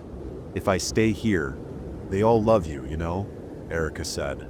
My friends, the ones I'd met in college who, instead of fading away once we graduated and got real lives, had grown closer with each passing year. Jade, Max, Reese, Ben, the people I couldn't bear to see over the last year, because Liam had been a part of that group too. It would never be whole again, and of course they worry about you. But this isn't about that. They miss you, Sophie. I shook my head, grief knocking the air from my lungs, and stealing my ability to counter what she was saying. I'm not saying you need to take a trip around the world. I'm saying try a trip across town. Spend one night with the people who love you the most. After that, if you want to come back here and cocoon yourself in comfy pants and weighted blankets, and spend a week doing nothing but eating vodka-spiked milkshakes and watching trash TV, I will make it happen. I will buy so much garbage for you, it'll make the cashier nervous. The corners of my lips quirked up in a small smile, the expression feeling alien. There she is, Erica murmured. It was just a few hours. I could do this, couldn't I? For Jade? For all the times she'd been there for me. I could. Okay, I said softly. Just hold my hand through it, I wanted to say, but with Erica I didn't need to. I've got you, Sophie, she said. We all do. I spent the next week trying to back out of it, but Erica had sidestepped my protests masterfully. She even came over the night of the party to dress me up, giving me no excuse. She was a fairy godmother, and she'd transformed me into Cinderella with a gorgeous dress and elaborate makeup I'd never have been able to pull off on my own. I'd let her put diamond studs in my ears and a matching pendant around my neck, but when Shed tried to fasten a chunky bangle around my wrist, I pulled away. I already had a bracelet there, one Liam had gifted me 2 Christmases ago, a delicate gold chain with an engraved charm that read Troublemaker. Liam had bestowed the name on me on our first date, which had started conventionally enough with dinner and a movie, and had lasted till dawn as we dragged each other from one place to the next, not wanting our time together to end. When we arrived at Jade's, the party was already in full swing, with the sound of thumping bass and muffled chatter spilling out into the night. She'd always been outgoing, with more close friends than I had casual acquaintances, and it looked like they'd all turned out to celebrate her next step. She relented, setting the bangle back into my jewelry box. In the story, Cinderella gets to be home by midnight, she said. When you feel like it's too much, just remember that. Remember you'll be home by midnight, and you're safe. She pushed open the door, and we entered a Halloween wonderland. Cobwebs were draped on potted plants, colored lights cast long shadows on the walls, and someone's carefully curated spooky playlist boomed from hidden speakers. People in costumes, both current and classic, milled about with drinks in their hands and small plates of food. No, I wanted to say, I'll never be ready, but I do this anyway for Jade and for Erica. Just a few hours. I nodded. The house was beautiful. A small bungalow with strings of lights hanging from the porch and rose bushes lining the walk. Erica stopped with her hand hovering above the knob to the front door. You ready? Then she broke into a smile and rushed over, shoving the bottle of wine at one of the guests with a mumbled "here" as she passed, and threw her arms around me, squeezing me not like I was glass, but like she could make me understand how much she loved me through the strength of her embrace alone. She pulled back, studying my face. Well, aren't you just the belle of the ball, gorgeous? Jade came around the corner holding a bottle of wine, and I froze as her eyes locked on mine. We'd known each other for over a decade, knew more about each other than we knew about ourselves, and yet suddenly I felt awkward and out of place. I was a stranger to myself these days. How would she see me after everything that had happened? Jade once again looked at me, practically radiating joy. I'm so glad you came. Congratulations, I managed. I scanned her up and down. What's going on here? She was wearing a shiny gray bikini and had painted a sharp-toothed smile on her face that extended almost to her ears. Sexy jaws, she said, and did a twirl. She even had a little fin strapped to her back. As she faced us again, she glanced at Erica, and the fairy godmother who waved her wand and made the reuniting magic happen. She was treating me as if nothing had changed and no time had passed, and the relief I felt nearly brought me to my knees. Tonight could be good. A few hours to be something close to normal with her and Erica. A cheer rose up from the back of the room, and I glanced over Jade's shoulder to see Reese, Ben, and Max coming up fast. And so are they, apparently, she said. All three stopped just short of me, each of them covered in silver candy bar wrappers. Max mumbled. So can we hug you? I nodded, and we all made our way into the thick of the party, Erica grabbing my hand to give it a quick squeeze, as if to say I'm proud of you. Drink? Reese said, pointing to me. Drink, yes? Are you the Three Musketeers? I asked. They all nodded sheepishly, and it was so utterly absurd that I let out the first small laugh I could remember having in months. It broke the dam, and they rushed me, crushing me in a group hug. Mumbled words like "we missed you," and "so happy you're here" floated over the music, and I let them wash over me, calming me. People had filtered out as the hours had gone on, and by 5 to midnight the only ones left were our close friend group and Maggie, a tarot reader that Jade had hired for the party. She had dressed the part of a witchy woman in a flowy skirt and long scarves and had been a huge hit. All night, at least one of them was by my side. Jade, to give me a tour of the place, which was filled with art and souvenirs shed gathered on her many trips overseas, and made the space uniquely her own. Max and Reese, to tell me about the video game they were designing. Ben looking every bit the college professor in his dark-rimmed glasses, filling me in on how he'd just successfully defended his thesis. And Erica to subtly check in and take my temperature on things. Each one of them brought me a fresh drink, and as the clock neared midnight I found that my sharp edges had softened and I wanted to stay around them and their energy for as long as possible. Being near these people had reawakened a part of me that had been dormant for the past year, and I clung to the feeling. I lounged on the couch, sandwiched between Ben and Erica, swirling my drink in my cup, listening to the ice rattle around the edges, as Jade helped Maggie pack up. You all were a great group, Maggie replied. Sometimes you never know with private parties. It can go either way, but everyone seemed really into it. You were amazing tonight, Jade gushed. Maggie smiled and shrugged as she set a deck of tarot cards into her bag.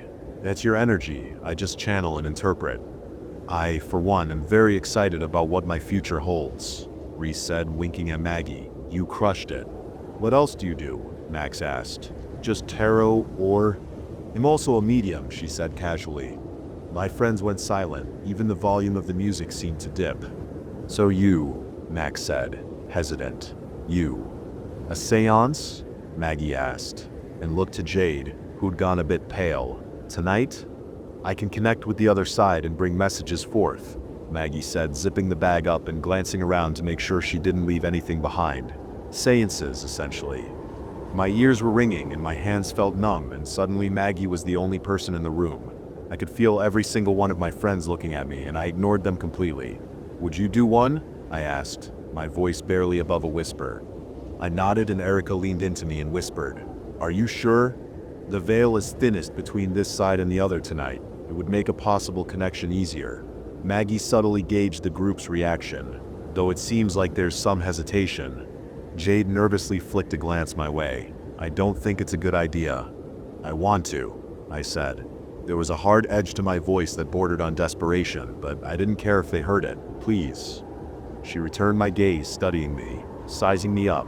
I saw the moment her expression softened, and she seemed to decide something. Okay, why don't we gather around the dining room table?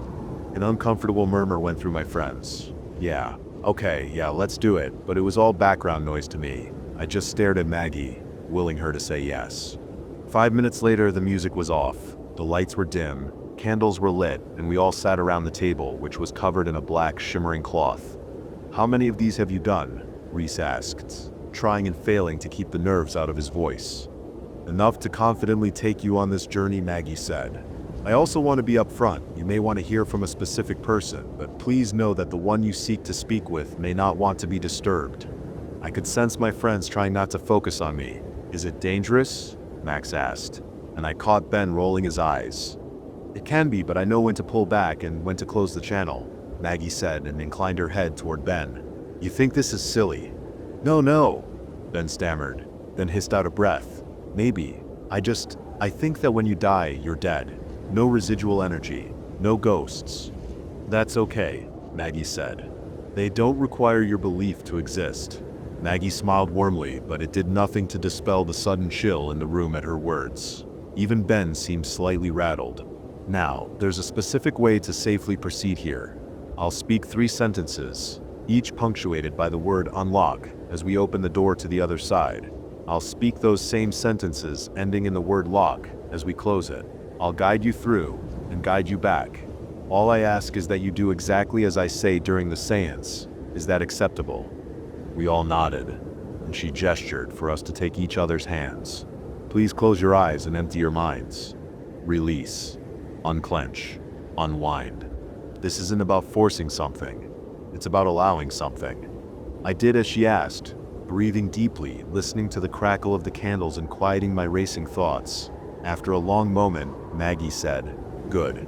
Now, focus your energy on someone who's passed that you'd like to contact. Picture them in your mind.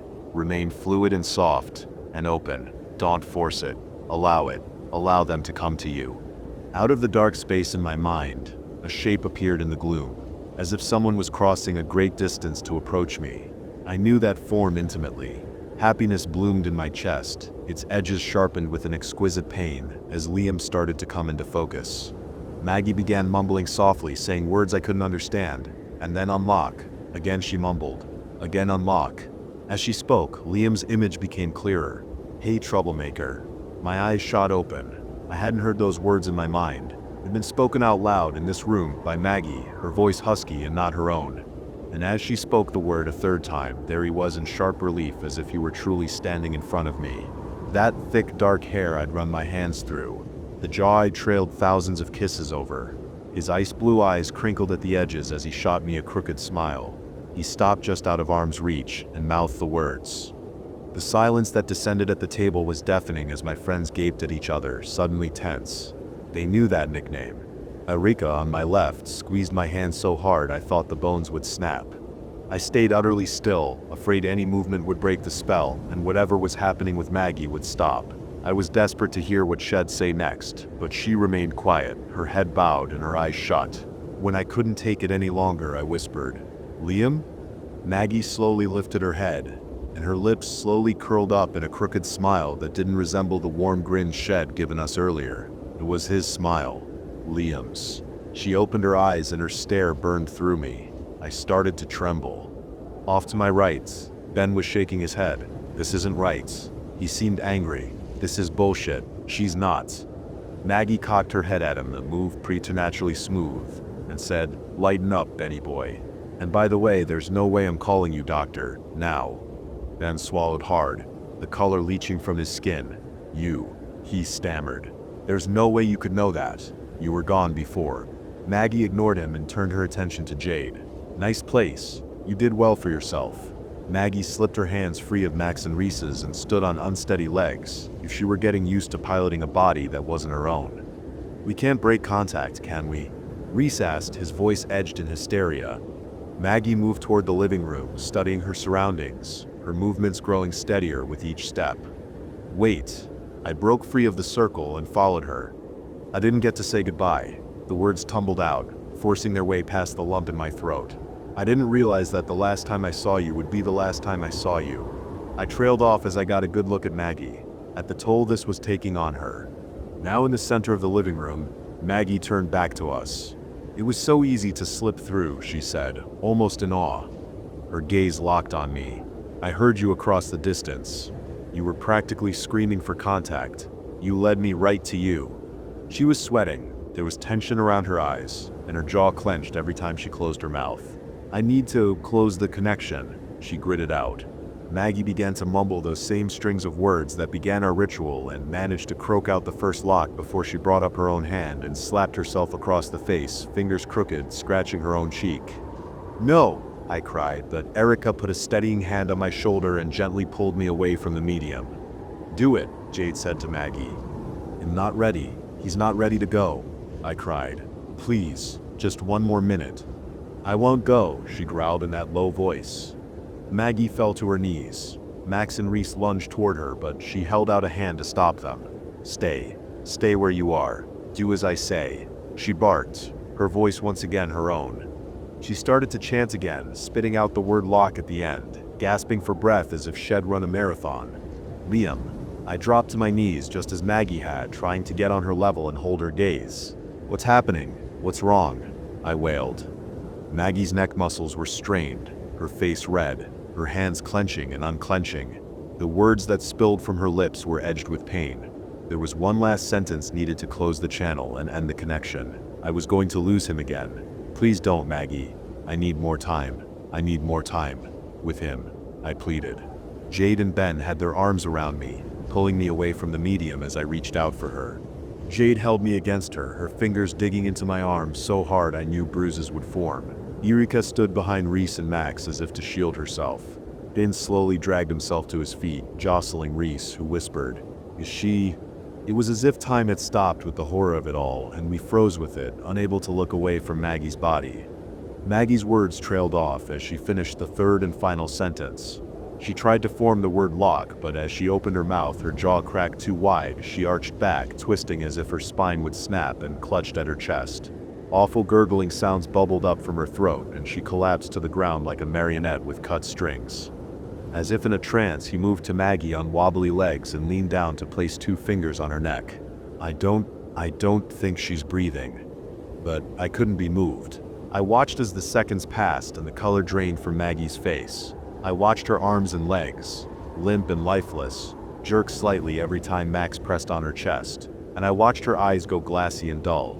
They could try to revive her all they liked. I knew she was gone, and so was Liam.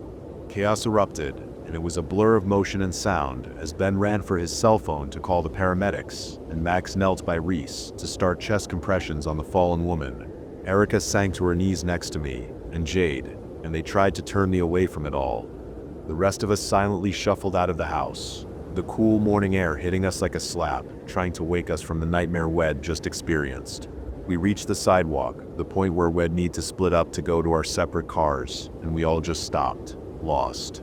It was dawn by the time the police allowed us to leave. Erica offered to have Jade stay at her place, and Jade gratefully accepted, promising to pack a bag and head over once the officers had finished what they needed to do at her house. I tried, Max said, his voice breaking, and Ben squeezed his shoulder. To have a heart attack so young, Erica murmured. I mean, she couldn't have been more than 40, right? It just seems... Ben squeezed his shoulder. There was nothing you could have done. There was nothing any of us could have done. Ben pushed his glasses up his nose. She clearly had some sort of heart defect. Are we really going to ignore what happened in there before she collapsed? Reese spit out, what probably caused her death. She was possessed by something that pushed her over the edge, Reese interrupted. Not something, I said, and the words cut through the space between us like a blade. It was Liam, and he would never hurt her. Ben's right. It was some sort of heart problem. She knew about your doctorate, Max countered. It wasn't something, Reese. And I'm sorry, Soph, but it wasn't Liam either. She was a scam artist. Ben spat. I talked about it all night. There's no way she didn't hear it mentioned. She called me troublemaker. I cut in. That was what he called me, Ben. You all know it. She couldn't have known. Erica took my left hand and lifted it up. The bracelet Liam had gotten me glinted in the early morning light, the engraved troublemaker starkly visible on the metal. The world outside didn't exist to me once I locked my apartment door. I pulled every curtain shut. I unzipped my dress and let it fall off me as I shuffled to the bedroom. Crawling into bed, I wrapped the comforter over me until I was cocooned, and I curled in on myself in an effort to stem the pain. I saw Reese's fear and belief shift to skepticism, the domino effect spreading to Erica and Max. It was him, I said weakly, and it was only met with pity. I pulled away from them. I want to go home. After what might have been minutes, or hours, a chime sounded. A notification from my cell phone, which I'd left charging on my nightstand before we went to the party. My hand snaked out from the comforter to feel around for it, and froze when I heard the soft, melodic music floating in from the hallway. Someone was singing our song, mine and Liam's, in my bathroom. I was hollowed out, empty. I didn't even cry. I just stared at the dimness inside the blanket and waited for sleep to come. Mesmerized, I pulled myself from the blankets. On feet that didn't feel like my own, I moved out into the hallway and realized that the water was running as well. The shower hisses and steam wafted out from the open bathroom doorway in billowing clouds. Another notification, the sound distant from back in my bedroom. I ignored it. Chime. Just as I reached the threshold to the bathroom, the sound of water ceased. Silence pressed in. I peered around the edge of the door to find that the bathroom was clear of steam and the shower curtain was pulled back to reveal an empty bathtub. But the walls were slick with water and the faucet dripped. The sound of a finger dragging across wet glass cut through the silence, and I spun to face the bathroom cabinet. "Hey Troublemaker" was written in the condensation on the mirror, the letters dripping. "Liam," I called softly, my voice trembling. "Are you here? Did you come home?" Silence greeted me. I closed my eyes, willing Liam to respond, when chime. Liam was here. I could feel it. I moved quickly back down the hallway and into my bedroom to grab my phone. I had half a dozen missed messages from my friends. I was about to swipe them open when soft singing floated toward me from the living room. Chime. I stifled a sob. "Please, if you're here, show me." I ignored the notification and ran out of my bedroom, rounding the corner into the living room. It was empty. The singing went quiet. Chime, chime, chime.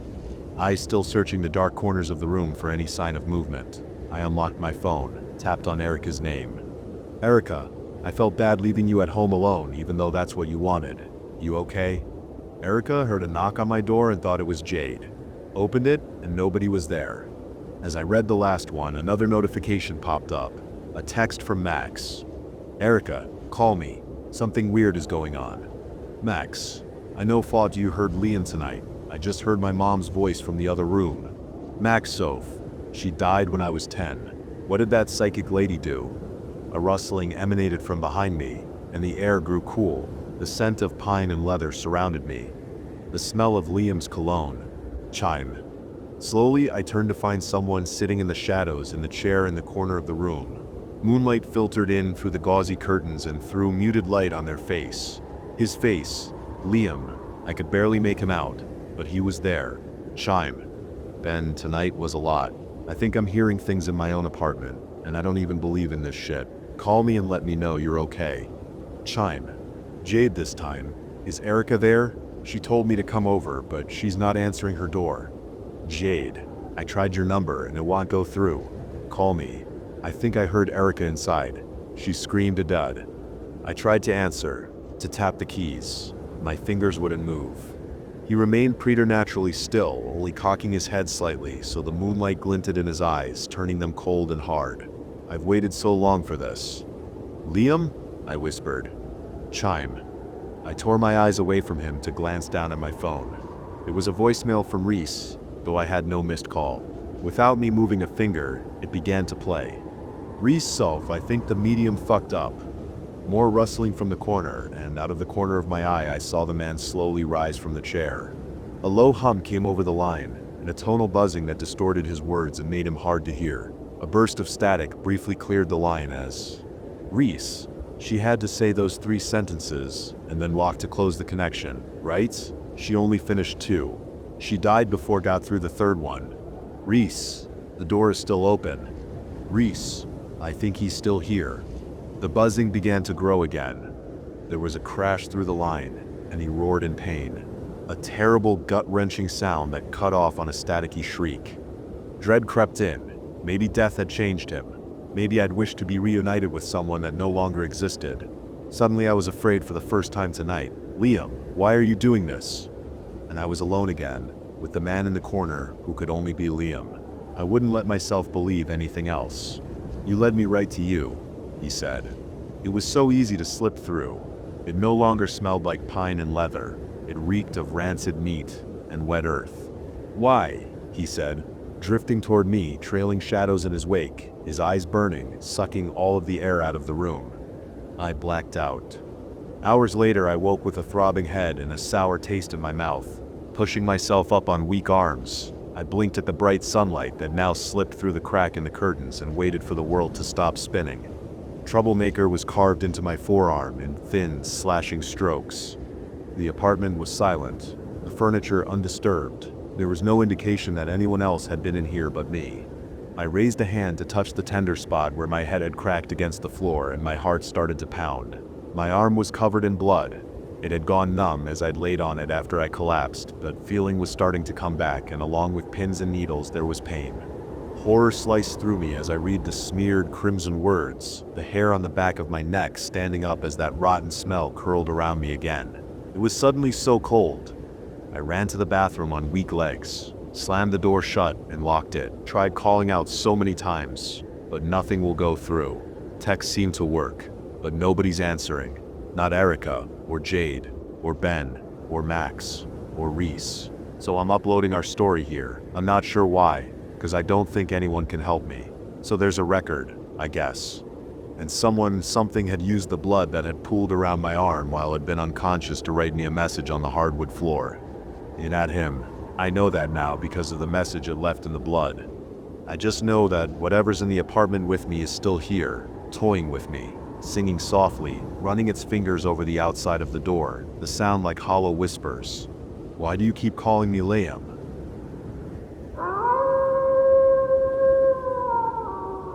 I woke up in the hallway. My phone was in my hand, cracked. I had just come home from the office. It was late, 1:36 a.m. to be exact. I'd already had dinner with colleagues, so I wasn't hungry, just exhausted. I live alone in a third-floor apartment. Nothing fancy, just a place to sleep, shower, and kill time before work starts again. As soon as I locked the door and tossed my keys on the counter, I felt it. The silence. Not the peaceful kind, the kind that's too heavy, the kind where you suddenly become aware of the smallest sounds, the ticking clock, the refrigerator's hum, my own breathing. Then my phone vibrated. One new message. Unknown number. Hey, don't scream. I frowned. A prank? A wrong number? I almost ignored it. Another text. Unknown number. Put your phone down slowly, and don't turn around. I stopped breathing. Behind me, the hallway to my bedroom was pitch black. I didn't move. I didn't even blink. I typed back, my fingers shaking. Who is this? Delivered. No response. Then my phone vibrated again. Unknown number. You have 10 seconds before he moves. Walk to the kitchen. Now. I couldn't help it. My eyes darted toward the darkness. And for a split second, I thought I saw something shift. Not a person. Not exactly. Just something. My pulse hammered in my ears. I didn't know why, but I listened. I stepped into the kitchen, legs numb. The air was thick, pressing against my chest like I was drowning in it. My apartment suddenly felt wrong. Another text. Unknown number. Good. He didn't see you move. Now open the fridge. Make it look normal. I hesitated. My fingers curled around the fridge handle. My phone vibrated again. Unknown number, do it. Now. I yanked it open. The white light flooded the dim kitchen. My heart pounded as I scanned the shelves. Nothing was there except leftovers and some beer. I grabbed my phone, sweat slick on my fingers. What the hell is happening? A pause. 3 dots appeared. Then, unknown number. I found your phone outside your apartment. My stomach dropped. Unknown number. The problem is you're still inside. My ears started ringing. My hands were trembling so hard, I nearly dropped the phone. Another message. Unknown number. There was a man standing by your door when I found this. I thought he was leaving, but he's not. He's still there, listening. I turned toward the door, slowly. My heart clawed at my ribs as I took one step forward, then another. The air was suffocating now, thick with something unseen. I pressed my palm against the door. It felt warm, like someone had been touching the other side. I didn't want to look. I really didn't. But I had to. I leaned into the peephole. For a second, nothing. Then, a bloodshot eye, pressed so close, I could see every red vein bursting through the milky white. The iris was a sickly yellow. The skin around it split open, raw, twitching. And then, it blinked. Not normally, not like a human. Sideways. I stumbled back so fast I crashed into the counter. My vision blurred. My heart slammed against my ribs. My body went numb. Then, tap, tap, tap. Slow, deliberate, knuckles rapping against the wood. Then a voice, low, wet, and wrong. I know you're awake now. The doorknob twisted. Not a full turn, just testing.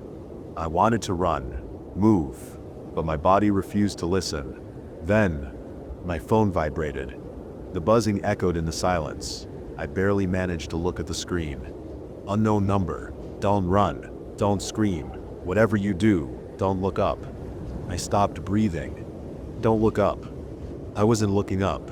I was staring at my phone. But the moment I read those words, my brain started whispering. What's above you? I didn't want to know. I really didn't. Then, something dripped onto my cheek. Warm, sticky, thick. I swallowed. My throat was dry. I forced myself not to move. Another text. Unknown number. You looked, didn't you? My blood turned to ice. Because I had. And now, it was too late. The ceiling shifted. Not like a crack or a creak, like something crawling, something unfolding, stretching, dripping. My breath caught in my throat. I wanted to scream, but the sound wouldn't come out. Then, everything went black. Not the lights, not my vision. Something covered my face. Cold, damp fingers pressed against my eyes, forcing them shut. I struggled, clawed at my own skin, but the weight, it pressed down harder. I don't know how long I was like that. Seconds? Minutes? Then, suddenly, I could see again. I was lying in the hallway. The hard surface beneath me sent sharp, aching pain through my spine. My arms felt sore, my legs stiff, as if I had been lying there for hours. Still holding my phone tightly in my hand, which had a small crack on the screen. The time read 7 a.m. But this isn't over, not even close. Because the moment I sat up, my door creaked. Not from the wind, not from me moving. From the inside, something left. I ran. I didn't stop to check the apartment, didn't stop to grab anything, just ran straight to my car. And now, I'm in my office, writing this. I haven't been back since. My keys, my laptop, my clothes, my entire life is still in that apartment. And I know that if I go back, it'll be waiting. So tell me, what the hell should I do?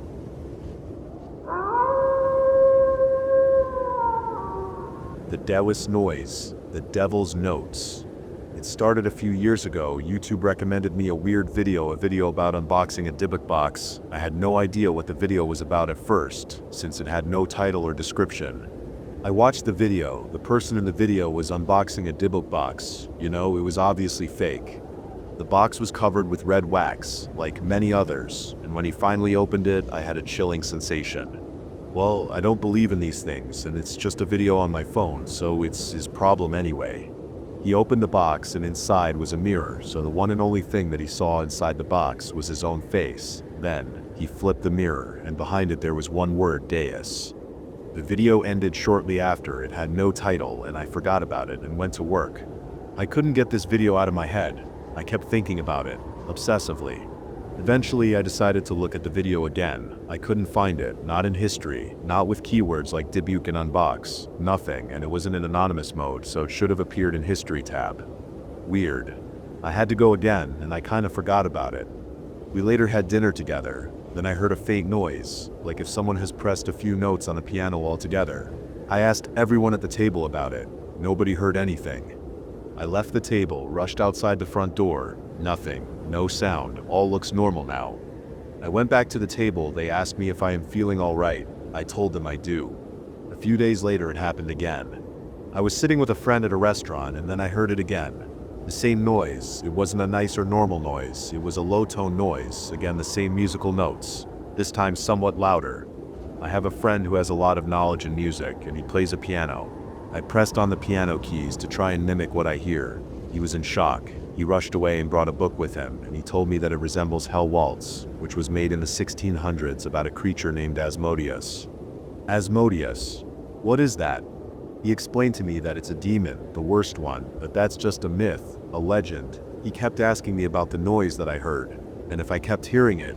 I lied. I told him no, that it only happened once and never again, but it did, and the noise became more audible. Fast forward 2 weeks, I am alone at my house. I get a flashback from the video. It said Deus on the back of the mirror, but it made no sense. That's a legend, and either way, I was just watching it on my video. I tried to focus on other things, tried to ignore it, but the noises kept coming. I went to a hearing doctor, no issues, no tinnitus. I am not sure what is happening, but I am the only one to hear that noise, and I don't understand what's happening. After 2 days, it happened again. I went back from the mall, put my stuff on the floor, and went to take a shower, and before I could even realize, the noise happened again, stronger than ever, crippling. I then decided that I have to learn more about the meaning behind Asmodeus. It wasn't like in the movies. There are no Wikipedia guides on how to tell a demon to leave you alone. That wasn't a Hollywood movie. I couldn't find a video. I couldn't find anything about the Deus noise. All I knew was that I need help. I then went to the bathroom to wash my face, and I saw that I was bleeding from the ears.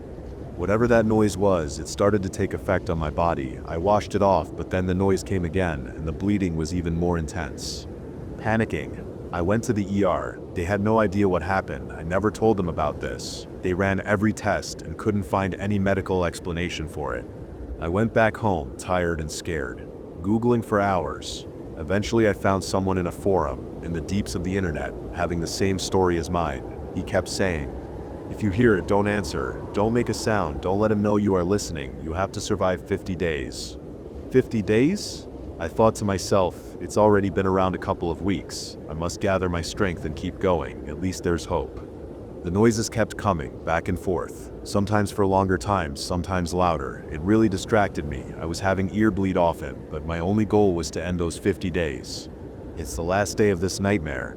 It will be over soon. I kept silent, waiting for it to end, not telling anyone about this. It's almost 50 days, just a few more minutes. Then it happened, the loudest noise I have ever heard. I could swear that it could have shattered windows. I couldn't even hear afterwards. The noise lasted for a minute or two. It stopped. It ended. The 50 days are over, or at least I hope so. A month went by, no noises since. No devil's notes. Nothing. I have completely forgotten about it. I opened YouTube to watch a video, and then it happened. YouTube recommended me a new video from the same creator, no title. It was just another Dibbit box in the thumbnail. I pressed "Do not recommend me" of this channel. I put my phone on the table and left the house for a walk outside.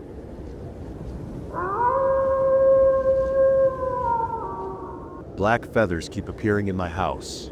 I think I know who's leaving them. I don't know where else to turn, and I need your advice. Things have gotten weird and scary.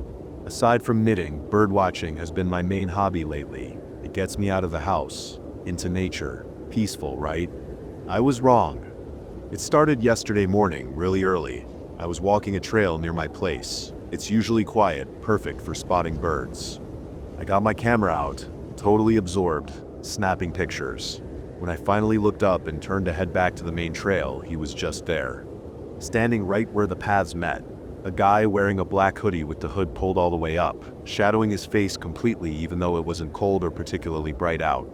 Okay, maybe he's goth, or just likes black. Fine, but he was just staring at me. Not moving, not speaking, just intense, unwavering staring.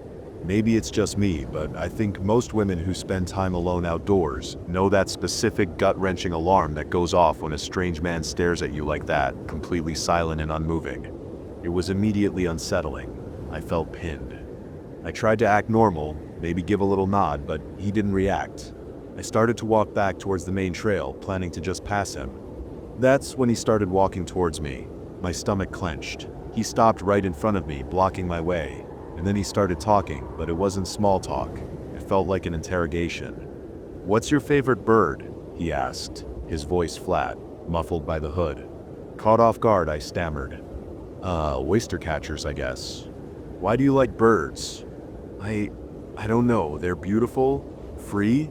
It sounded stupid, even as I said it. I couldn't answer that on the fly. Who could? "What kind of portraits do you do?"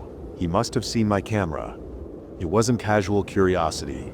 It felt pointed, invasive. I was really caught off guard, my mind racing. Before I could properly answer, he gestured vaguely towards the sky where a crow was circling. "Do you know what my favorite bird is?" he asked. I shook my head, feeling increasingly trapped. "Those ones," he said, nodding at the crow. "Blackbirds." "Okay, red flag." Big flapping, goth red flag. Saying that to a complete stranger you've cornered on a trail? Weird. As he finished speaking about crows and their meaning, he reached into his hoodie pocket and pulled something out. A single glossy black feather. He held it out to me. "Here," he said. Not asked, told. I didn't want to touch it, but I felt compelled. My hand trembled as I took it. It felt cold, unnaturally smooth. "It was good talking," I said, forcing a weak smile. I started walking away quickly, my heart pounding. I half expected him to follow, but when I glanced back, he was gone. I practically ran the rest of the way home, clutching that damn feather without realizing it until I was fumbling for my keys. I tossed it on the counter, trying to shake off the encounter. Just a weirdo, right? Happens sometimes. I tried to put it out of my mind. But that same night, I opened my eyes to complete darkness. Something was wrong. A presence in the corner by my closet, a figure taller than humanly possible, impossibly thin, darker than the darkness itself. No features visible except a pale glint where a face should be. I realized with horror what I was seeing, a long curved beak catching some invisible light. My lungs seized. The thing tilted its head, an unnatural angle, as if studying me. I could hear soft rhythmic breathing that wasn't mine. I lay paralyzed until dawn, convincing myself it was just a nightmare born from today's encounter. It had to be. But then the feathers. Oh, the feathers. First one on the kitchen floor. Okay, maybe it blew in when I opened the window. Then another on the bathroom rug. Strange, but maybe tracked in somehow. I swept them up, threw them away, tried to rationalize. But then yesterday evening, I found 3 black feathers under my pillow when I went to make my bed. My windows were closed. Not surprisingly, I didn't sleep much last night. Every creak of the house sounded like footsteps. Every shadow looked like it was moving. I'm scared. An hour ago, I was getting ready for bed. The lights flickered once, twice, then died. Total darkness. Power outages happen in rural New Mexico, but tonight, my blood crystallized in my veins. Clutching my phone like a lifeline, I forced myself to the bathroom. The beam of light was the only source as I splashed water on my face. When I raised my eyes to the mirror, it was there. A presence that consumed the doorway, its height impossible, crown brushing the ceiling, not just shadow but absence, except for its eyes. 2 points of dull, burning red light fixed right on me. The air turned arctic, and something caressed the nape of my neck, a breath cold as the grave. My scream died in my throat. We locked eyes for what seemed like hours, those burning points piercing into me, through me. When I finally wrenched myself around, nothing. The hallway stood empty, but the chill remained, settled deep in my marrow. So, here I am, sitting in the dark, phone battery draining, shaking. What the hell is happening? Am I losing my mind? Is this just extreme insomnia and stress manifesting as hallucinations because of that creepy guy on the trail? Or did he do something? That feather, the talk about death messengers. Is this thing real? Has anyone ever experienced anything like this? Seeing figures, the feathers, what should I do? I feel like I'm being watched constantly. I'm terrified to fall asleep, but I'm exhausted. Please, any advice? I don't know, maybe I'm overreacting. It's just a lot. Anyways, the sun will come up soon. I should probably get ready. I need to go back down to the river by the wash. Maybe some other bird watchers will be out today. The feather from yesterday is in my pocket now. It feels important somehow. These stupid, bright, colorful birds don't seem that interesting anymore. Just empty, fragile things. Also, my reflection in the mirror looks different this morning. Something about my eyes. I like it. I think I'll wear black today. It feels right.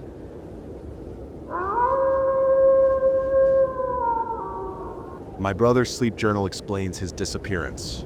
I wish I'd never read it. February 18th. I never thought I'd be the type of person to document things like this, but here I am at 4:37 a.m., writing about what I've been smelling. Sleep log? Diary? I'm not sure what to call this. Diary feels wrong, too personal, too positive. These occurrences, they stopped feeling positive a while ago. It started 2 months ago. Middle of the night, I woke up to a perfume, a woman's perfume. At first it was almost comforting. I imagined someone walking home late, their scent drifting up through the winter air. Then I remembered I live on the 5th floor. The scent came back 2 weeks later, stronger, like whoever wore it had stopped right outside my window, even half asleep. I knew it was the exact same perfume. I tried placing it. My ex's? No, she never wore perfume. I even bought her some once, but it wasn't her thing. I spent a good amount on it. Mom's wrong again. This scent is completely unfamiliar, yet somehow intimate. This morning it came back, 3rd time. I don't know why I'm writing this. Maybe to prove to myself that it's real, that I'm not. The scent's back, right now, as I'm writing this. My window is closed. March 1st. The perfume again. Same scent, but stronger, much stronger. It felt like someone was standing outside my window. A window that, I should remind you, faces nothing but a 50-foot drop to the pavement. I can't explain it. Hell, I even debated writing this down. Maybe if I ignore it, it'll stop. Does acknowledging something give it power? Because ever since I started this log, it feels... March 3rd. I passed through the duty-free perfume section at the airport today. I thought maybe I could match the scent to something real, something tangible, something that would prove I wasn't losing my mind. I lied my way into the women's section and started smelling every bottle I could. I must have looked like a creep. The saleswoman kept eyeing me suspiciously. Nothing matched. Not even close. Maybe their selection was just bad. Or maybe what I'm smelling isn't meant to be found in stores. March 21st. This night I did something I haven't done before. When the scent came, I opened my eyes. It was so intense that waking up felt like the only option. The clock read 3:03 a.m. Nobody would be awake at that time on a Tuesday. Nobody but me. The scent disappeared the second I moved. I looked around the room, but there was nothing, just the dark corners of my apartment staring back at me. I can't shake the feeling that something was there. I must admit, I'm scared. May 3rd. I thought the unsettling haunting of a lady's perfume would be enough to keep me somewhat alert and half sleeping for the past days. The time that had passed without any strange visitor started to feel like a small victory. I was wrong. For the first time, the smell was different, and not just any kind of different, it was putrid. The scent was plainly obnoxious, like decomposition and sulfur had a child. It wasn't strong enough to wake me from my sleep, but I remember vividly how it coated my throat, made me gag even in my dreams. A broken pipe? No, more like roadkill left to rot in summer heat. Hell, I don't even have much reference for horrid smells. I just remember the stench around me for those few seconds and how it felt intentional. That's all I recall from last night. I'm worried my analysis of the perfume might be deviated from this new smell. Surely an explanation of people taking out the trash makes more sense than a woman floating outside my 5th floor apartment. Right. May 10th. The stench returned, this time stronger than before. It had been 7 days, and my sleep routine was starting to crumble.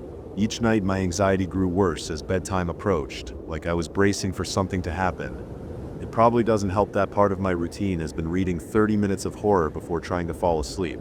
I keep telling myself I should switch to sci-fi, it's lighter, more imaginative, but I haven't found anything good since reading Andy Weir.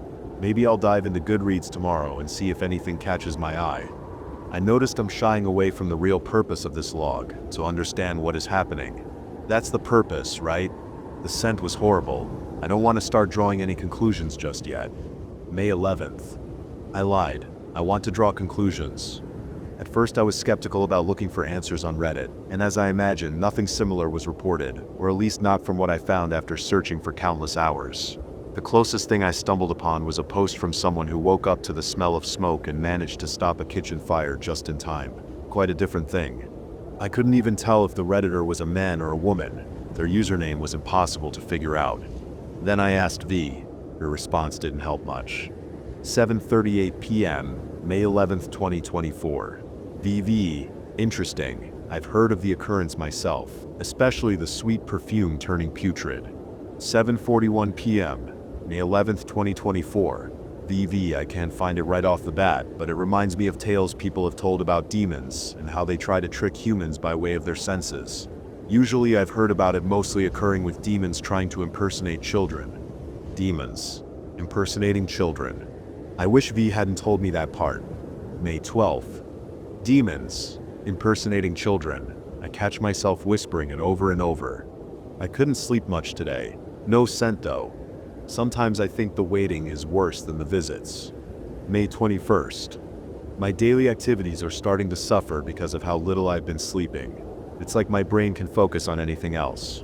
I keep trying to picture this visitor, whoever or whatever it might be, as I wait for the stench to come back. Neither has shown up, but I can't stop thinking about it. I've started noticing strange things too. Shadows moving where they shouldn't. Objects seeming to shift like something's passing by. Probably just tricks of the light, or maybe just dreams. Do you ever get so tired that you start to question which parts of your life are real? May 30th. The sleep deprivation is getting worse. It's strange to think a simple scent could haunt me to the point of losing sleep, but here I am.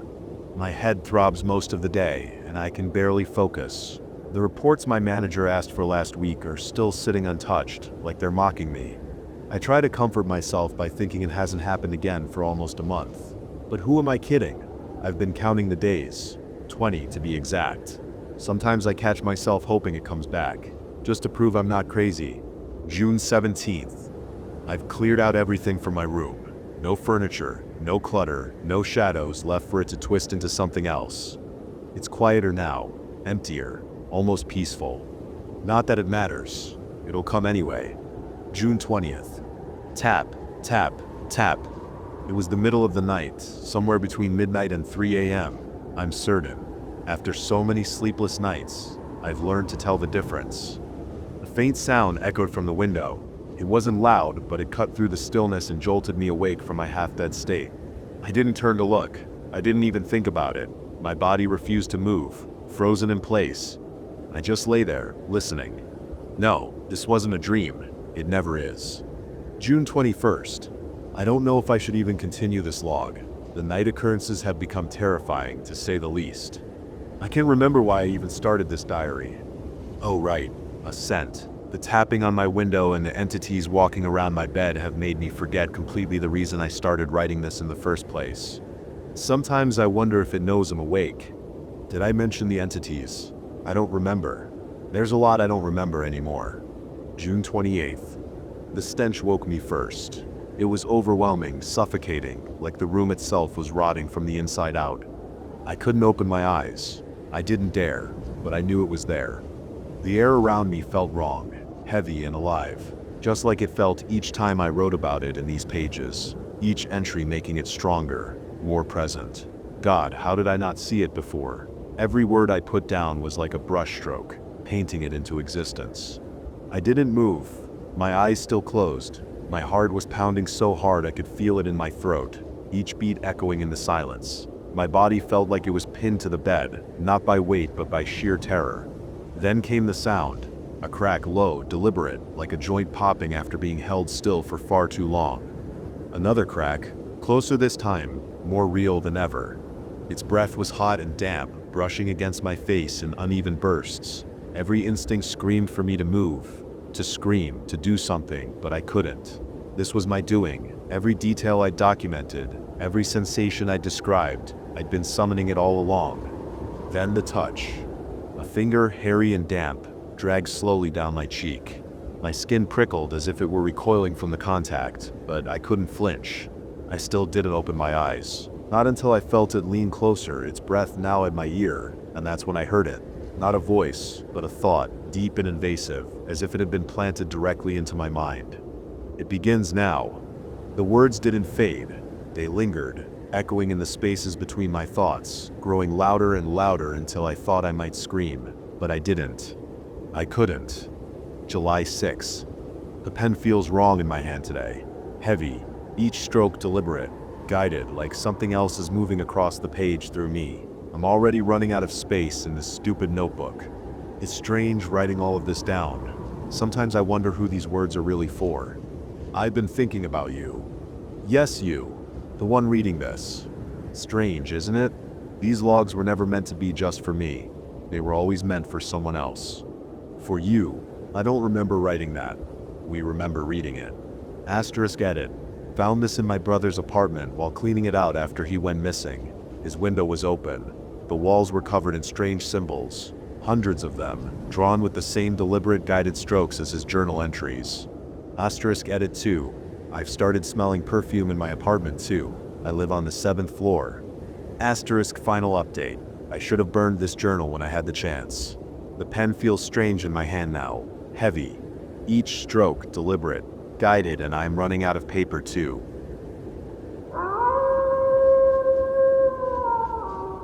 If we were going to have to kill my sister, this day was as good as any.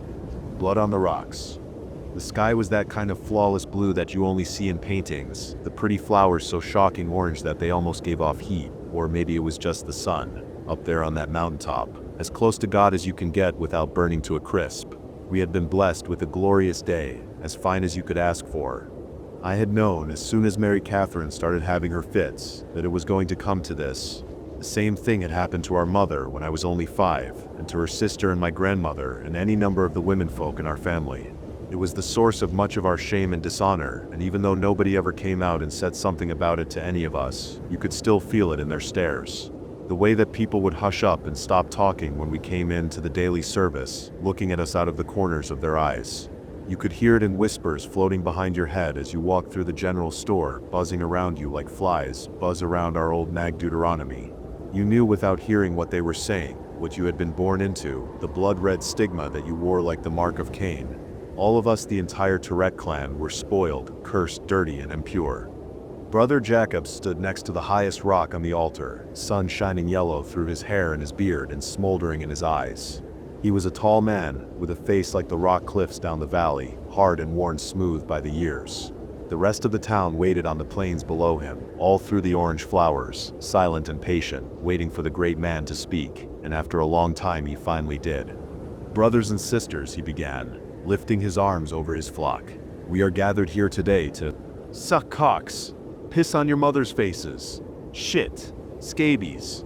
Mary Catherine's entire body shook and bucked against the leather straps holding her to gray rock altar, spit flying in every direction as she screamed obscenities and rolled her eyes and lashed her tongue in an awful manner. Tits and wars.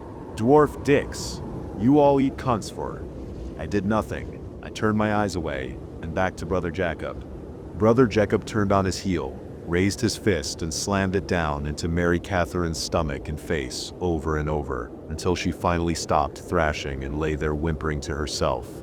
When she turned her head, I could see her looking at me, her voice so small, so scared. Samuel, brother, please. She sniffled the blood and snot from her nose. Please help me. Fucked me hard with his big old devil dick. My sister slobbered all over herself and strained her neck up to look at Brother Jacob, veins and tendons bulging, her eyes the size of saucers of milk. Your mother too. She loves it. She held the video cam. He waited for a second, watching Mary Catherine, and when he saw that she would be quiet, he turned back to us. We are gathered here today, brothers and sisters, because of a great evil. He swept his arm over my sister, trembling and crying there on the rock. An evil that has manifested itself within the flesh of this little girl, one of the Lord's innocent lambs.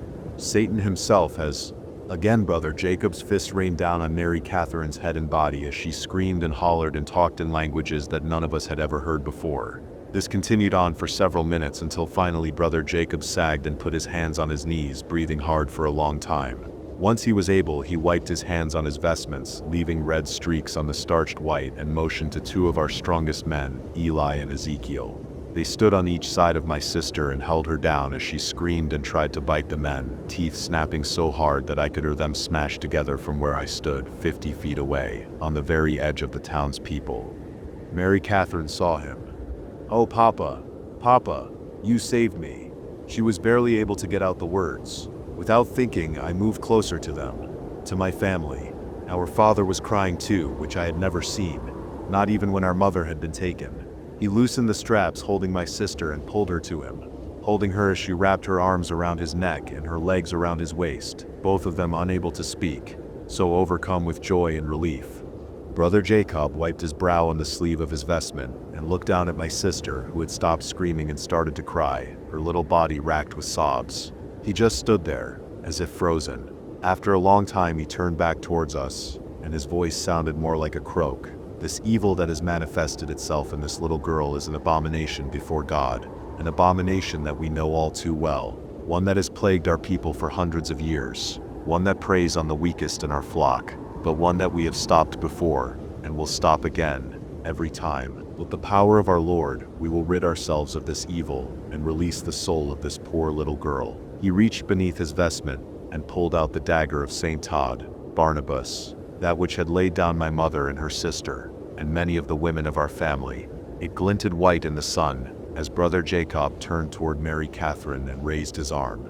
"In the name of the Father, the ruler of heaven and earth." All of a sudden there was a sound like a thunderclap. The back of Brother Jacob's robes turned bright red in St. Barnabas. Dagger fell out of his hand, clattering on the rocks below. As he fell, Eli and Ezekiel held up their hands and slowly backed away from the altar. My father was there, waving his shotgun, turning towards all of us in town, making us move away. His eyes passed over me, but I do not think that he saw. After making sure that no one would attempt to stop him, he ran up to that gray stone altar. I was about 5 paces away when Mary Catherine looked at me, smiled, and sunk her fangs into my father's throat.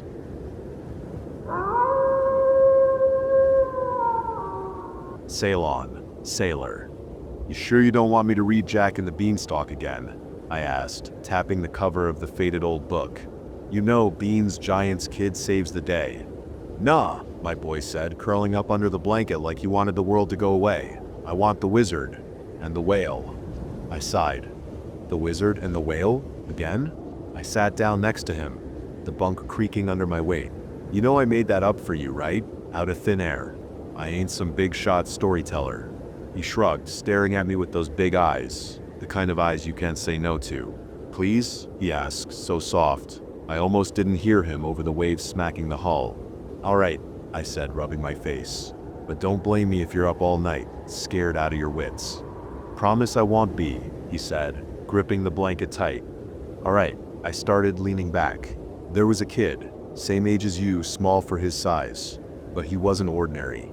He had magic in him. Real magic." "What kind of magic?" he asked. "The kind that makes people better when they're sick," I said. "The kind that brings rain when the ground's bone dry. Stops storms before they tear everything apart. But magic like that, it ain't free." The ship groaned again, deeper this time, like it was answering me. He didn't flinch, just kept looking at me like the story was all that mattered. "So one day," I said, "something came up out of the ocean. A whale. Bigger than anything you can imagine. Bigger than mountains. With eyes darker than a junkie's soul and jaws that could swallow the sky." His breath hitched. Why was it so angry? I shrugged. Who knows? Some things just are. The kid tried to stop it, cast every spell he knew, used every bit of magic he had in him, but it wasn't enough. The whale wasn't just big. It was old. Smarter than you'd think. And it wanted one thing. A sacrifice. His hands curled around the blanket. "What's that mean?" "It wanted someone brave enough to climb into its jaws," I said. "Alive. No tricks, no magic. That was the deal. If it got what it wanted, it'd leave. The storms would stop, and the world would go back to the way it was." He sucked in a shaky breath. "Did the kid go?" I nodded, my voice quiet now. He didn't want to. Who would? But he looked around at his family, his friends, all the people who'd lose everything if he didn't go. He knew he didn't have a choice. The lantern swung on its hook, casting shadows that stretched long and thin across the walls. The air felt colder somehow, heavier. They put him on a ship, I said softly, sailed him out to the deepest part of the ocean where the whale was waiting. When it rose, its mouth wide enough to eat the world, the boy stepped forward, climbed right in. The cabin fell silent, just the sound of the waves, steady and mean. My boy tilted his head, his voice barely a whisper. What happened to him? The sea went calm, I said. The storm stopped. The world was saved. But the boy, he asked, did he die? I leaned closer, my voice low and even. Sometimes, I said, stories aren't just stories. His face twisted, confusion first, then fear. Like Mom? He asked. I swallowed hard, staring at the bunk. Yeah, kid, I said, like your mom. She didn't even say goodbye, he murmured, his voice cracking. No, I said, she didn't. The ship groaned louder, the wood creaking like it was ready to give up. The porthole rattled in its frame, spray slicking the glass. He pulled the blanket tighter around himself, shaking. What was that? He whispered. I didn't answer. Outside, the shadow passed across the porthole, huge, blocking out the horizon. The air felt wrong, like it had stopped working. Dad. I stood, bracing myself against the bunk. It's just the waves, I lied. The sound came then, a low growl, deep enough to shake the walls. It wasn't thunder. It wasn't the wind. It was something alive. He grabbed my arm, tears streaking his face. Dad, I'm scared. I know, I said, my voice breaking. Me too. The shadow outside grew, swallowing the ship in darkness. The lantern flickered, sending jagged shapes racing across the walls. He clung to me, his small fists gripping my shirt. Why is it here? He cried. My throat burned. I couldn't look at him, because, I said quietly, it's time. His eyes went wide, panic spilling into his voice. No, you can't. I didn't let go of him. Not yet. I made a deal, I said, my words raw, a long time ago, before you were born. What deal? He sobbed. What did you do? I turned away. It was supposed to save us, I said. Me, your mom. It was supposed to fix everything, but it wasn't about us. It's you it wants. The whale's growl turned into a roar, shaking the ship so hard I thought it might splinter. The porthole shattered, spraying ice-cold water across the cabin. He screamed, clutching me, begging me. Please, Dad, don't make me. I let him go.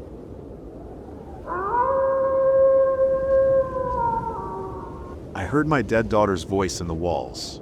Now it's using mine. They told me not to go back to the farmhouse. It'll rot you, Paul, my brother warned, gripping my shoulder like he could physically trap me in his pity. But grief isn't a thing you outrun. It's a mouth, always hungry, and mine had been gnawing on my ribs since the day Lila's tiny casket vanished into the ground. 6 years old, leukemia ate her like a slow, careless god, so I went back to her room, to the peeling yellow wallpaper shed covered in dinosaur stickers, to the silence. The first night I slept in my truck. The second I dragged a mattress into the parlor, whiskey burning my throat as I stared at the water-stained ceiling. But on the third night, the house spoke. Daddy? I froze. That voice, her voice, faint, muffled, like it was trapped under layers of old wool. It came from upstairs, from the attic. I don't remember climbing the steps. I just remember the cold, a wet, living cold that clung to my skin as I shoved open the attic door. Moonlight cut through the filth-caked window, and there, in the center of the dust, was a single small handprint. Perfect, delicate, pressed into the frost on the glass. Lila? I whispered. The house creaked. Something skittered behind the walls. It got worse. Every night her voice returned. Daddy, I'm scared. Shed whimper from the basement. Help me, please. Shed sob inside the closet. I tore the house apart, ripped up floorboards with crowbars, smashed through plaster with my fists, my knuckles splitting, my breath ragged. The neighbors called me a ghost chaser, a madman. But then Mrs. Harlow from down the road brought me casserole and heard it too, a giggle, high and bright, echoing from the empty fireplace. She dropped the dish and ran, never came back. I stopped sleeping, started seeing things, shadows that bent the wrong way, a flicker of pink, the same shade as Lila's favorite dress, darting around corners, and the smell, God, the smell, sweet and rotting, like apples left to ferment in the sun. Then one morning, I found the hole. It was in the kitchen wall, beside the rusted stove. Not a crack or a chip, but a perfect circle, about the size of a teacup saucer. Inside, the darkness shimmered, like oil on water. I reached in, my fingers trembling, and something grabbed me. Small, cold, a child's hand. "You're close," Lila's voice giggled, but wrong now, gurgling, like she was talking through a throat full of mud. I jerked back, falling against the table. My finger was smeared with something black and sticky. Sap, blood. I didn't care. I grabbed a hammer and swung at the wall, tearing open the hole until I could crawl inside. Big mistake. The house changed. The walls weren't wood and plaster anymore. They were flesh, pulsing, veined, hot to the touch. Nails jutted like teeth. Wires squirmed in the ceilings like parasites. I crawled forward, my knees sinking into something spongy, my flashlight beam shaking. "Keep coming, Daddy," the voice cooed, but deeper now. Familiar. My voice. I found her in what used to be the root cellar. Lila stood there, bathed in the greenish glow of fungi clinging to the walls. Her face was hers, but wrong mouth sewn shut with copper wire, eyes hollowed out, beetles spilling from the sockets. She held out her arms, and the wire snapped, her jaw unhinging like a broken doll's. "You left me here," she said, but it wasn't her. It was me. My own voice ripped from my throat and twisted into something jagged. The walls screamed. Not metaphorically, screamed, 100 voices overlapping, tearing at my eardrums. I stumbled back, but the tunnel collapsed behind me. The floor dissolved, and I fell into a wet, churning darkness. It wasn't empty. Things brushed against me. Hair, fingers, faces, all of them whispering, "Stay, stay, stay." I recognized some old Mr. Grady who'd owned the farm before me, a girl from town who'd gone missing in the 80s. And Leela, but not just Leela, dozens of Leelas, their mouths sewn, their hands clawing at me. The house wasn't haunted. It was alive, and it was hungry. They say drowning is peaceful at the end. This isn't drowning, this is being digested. The sawdust comes first. It pours into my nose, my mouth, my lungs, gritty and thick. Then the memory's not mine, but theirs, the ones the house ate. I feel Mr. Grady's despair as he buried his stillborn son in the field. I taste the missing girl's terror as the floorboards swallowed her whole. And Lila, God, Lila. She never made it to the hospital that last night. The house took her first fed on her while I slept in the chair beside her bed, too exhausted to hear her whimpers as the walls peeled open. Now it's my turn. The house stitches my lips with its wires.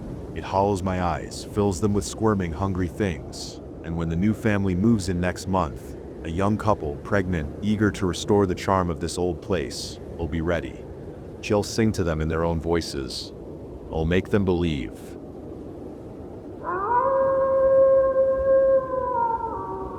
The invitation. I never thought I'd be the kind of person to fall for something like this. But there I was, alone, confused, and staring down a reality I never thought possible. It started on a cold autumn evening, colorful leaves falling down on the pavement. I was walking home from the coffee shop, headphones in, listening to my favorite artists, as usual. I didn't expect anything out of the ordinary that could occur. But that night, the usual sounds of the neighborhood seemed muffled, almost as if something was pressing down on the air, suffocating the usual bustle of life. It was like all the life had been sucked out of the air by some unthinkable force. My phone buzzed in my pocket, pulling me out of my trance. It was an unknown number. "Hey, I saw you at the coffee shop today. I'm right around the corner. I think we'd have a lot to talk about." At first I thought it was surely a stupid prank. Maybe some weird friend of mine was messing around. But the number felt unfamiliar. I paused, my thumb hovering over the screen, unsure. Should I respond? Why was this person watching me? What did they want? Before I could make a decision, another text came in. "I know this seems strange, but I'm just looking for some company. You can see me from where you are right now." I froze. My eyes darted to the street ahead of me, but I couldn't see anyone. The hair on the back of my neck prickled, and I quickly typed back a short, sharp response. "Who is this?" The reply was almost immediate. "You'll see soon enough. I'm waiting for you." I tried to shrug off the feeling creeping up my spine. Maybe it was just some lonely person looking for attention. Maybe it was one of those weird dating scams that pop up every now and then. But I couldn't shake the sensation that I was being watched. Then I saw him.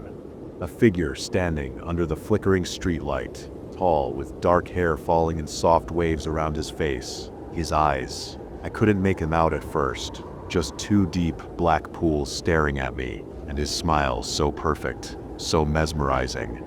I stopped dead in my tracks, my heart thumping loudly in my chest. Something about him felt wrong, yet I couldn't look away. He took a step closer, his movements graceful, almost ethereal. My mouth went dry. "You must be Jessica," he said, his voice deep and smooth, like velvet. I didn't know what to say. It was impossible. This was all impossible. "Who are you?" I managed to whisper. He smiled wider. "I'm someone who has been looking for you for a long time." I backed away instinctively, my feet moving before my mind had time to process. But he was quicker, almost impossibly so. He was in front of me, blocking my way before I could take 2 steps. "You don't need to be afraid," he murmured, his lips just inches from my ear. "I won't hurt you, not yet." My pulse skyrocketed.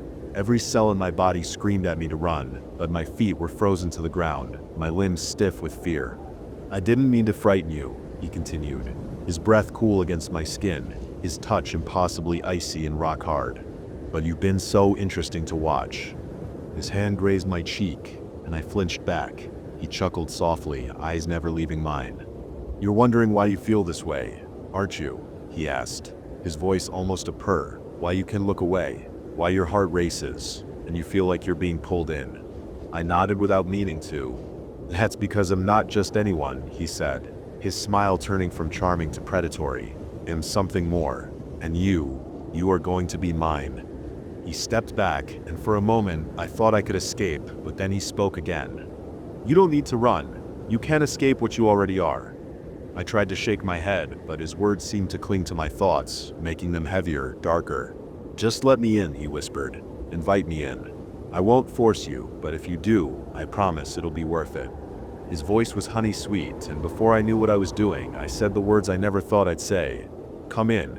His eyes gleamed with victory as he stepped across the threshold into my personal space. He wasn't a stranger anymore. He was too familiar, too close.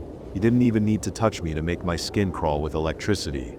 The moment he crossed that line, something shifted. He was suddenly right next to me again, his lips brushing my ear as he murmured, "You've made a terrible mistake, my dear." I felt my heart slow, my vision blur, and something within me twisted with a hunger I couldn't place. His smile widened, revealing sharp, gleaming fangs. But instead of immediately attacking me, he toyed with me. He circled me, his presence overwhelming, filling the room with an intoxicating scent I couldn't identify. He spoke in soft, coaxing words, keeping me just on the edge of madness. His voice slid into my mind, planting thoughts I didn't want to have, thoughts of him, of us, together. I felt myself becoming weaker, more vulnerable with every passing minute, unable to escape the web he was weaving around me. Eventually I could no longer tell where he ended, and I began. The darkness he offered was becoming my own. Just when I thought I might pass out, his fangs sank into my neck. The pain was blinding at first, and then there was nothing. No pain, no fear, just a cold, consuming stillness. And then there was power. I collapsed into his arms, my body trembling as the transformation took hold. He didn't need to say anything. The change was already happening, deep inside of me. "You're mine now," he said, his voice full of dark triumph. I could feel it, the thirst, the need, the hunger. And now I understand. You're probably wondering why you're reading this, aren't you? You're curious, maybe even skeptical, but you know something's off. And that's why I'm telling you this now. The moment you finish reading this, the curse will be on you. You'll be stalked by someone just like him, a handsome, dangerous creature who will lure you in. You'll be tempted to invite them in, just like I did. And then, like me, you will belong to them. Don't say I didn't warn you.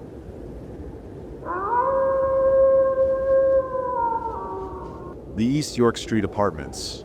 I'm not the one who doesn't believe in the paranormal and what happened at the East York Street Apartments. Well, let's say it was a tragedy forgotten by time itself and wholeheartedly thought the whole thing was a massive cover-up. That is why when finding myself standing before the crumbling facade of the old building and couldn't help but feel a shiver run down my spine, but returning to an old apartment with the worst mistake of my life, and now I'm regretting everything. This wasn't your average rundown apartment block. Oh no.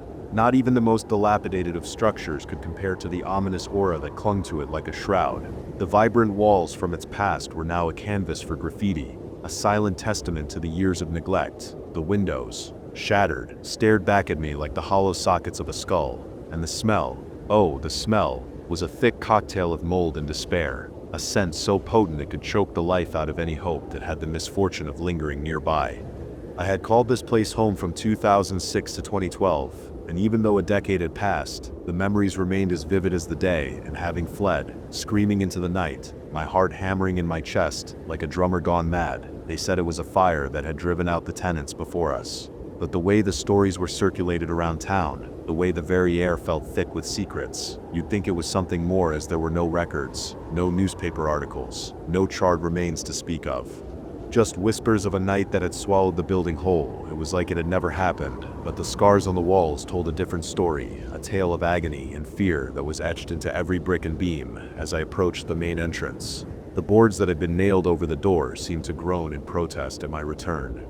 The once yellow paint was now peeling away, revealing the rotting wood beneath, a sad metaphor for the lives that had once been lived within. The urge to turn back washed over me, and could neither need to face whatever was waiting for me, to finally lay to rest the ghosts of my past. With a deep breath, I stepped into the abyss of the darkened hallway.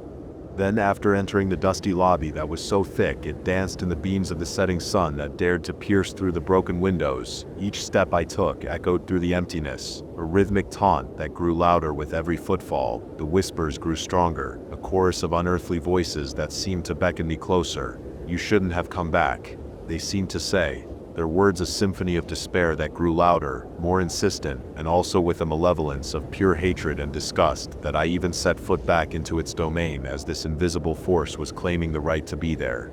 My heart racing, I made my way up the stairs, each creaking a silent scream in the stillness. The second-floor landing was a ghost town, littered with the remnants of lives that had once been full of promise when reaching out and touching the wall, the plaster crumbling under my fingertips, leaving a trail of dust that danced in the air like ash. And there I saw it, apartment 2B, the very place where it all began. The door hung open, like a gaping mouth waiting to devour me whole when stepping over the threshold, and the air grew colder, heavier with the weight of the years. But it was larger than I've remembered, it being with multiple rooms, and reddish walls that pulsated with the heartbeat of a creature that didn't belong in our world. And to make it worse, nails were hanging on the ceiling that looked like teeth, and when touching one of the walls, it was warm with a trail of slime, like saliva dripping down as the breathing got heavier and aggressive.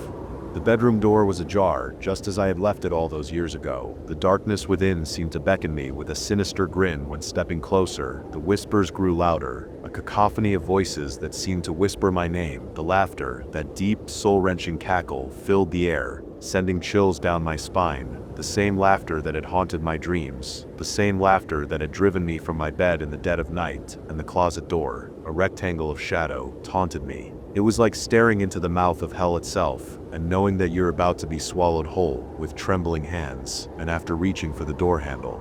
My heart thudded against my ribcage like it was trying to escape, and with a deep breath, and pulled it open to reveal a horrifying scene of corpses that were half digested or already skeletons.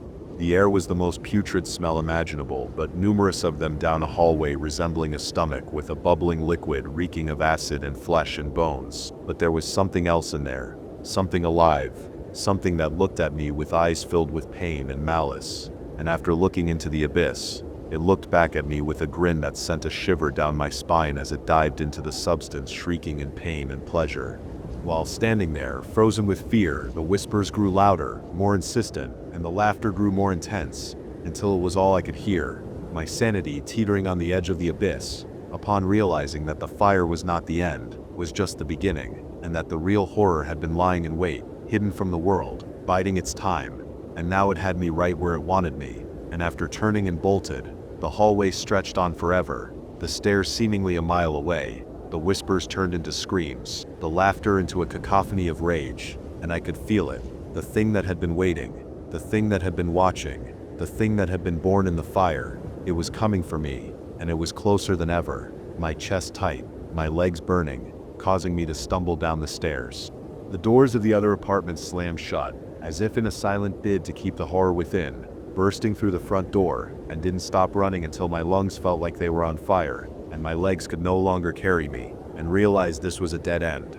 I've now been in the clutches of this living building and its interior, while navigating the terrifying environment and dealing with the deformed inhabitants for days, and it seems like there is no escape from the grip of the East York Street apartments.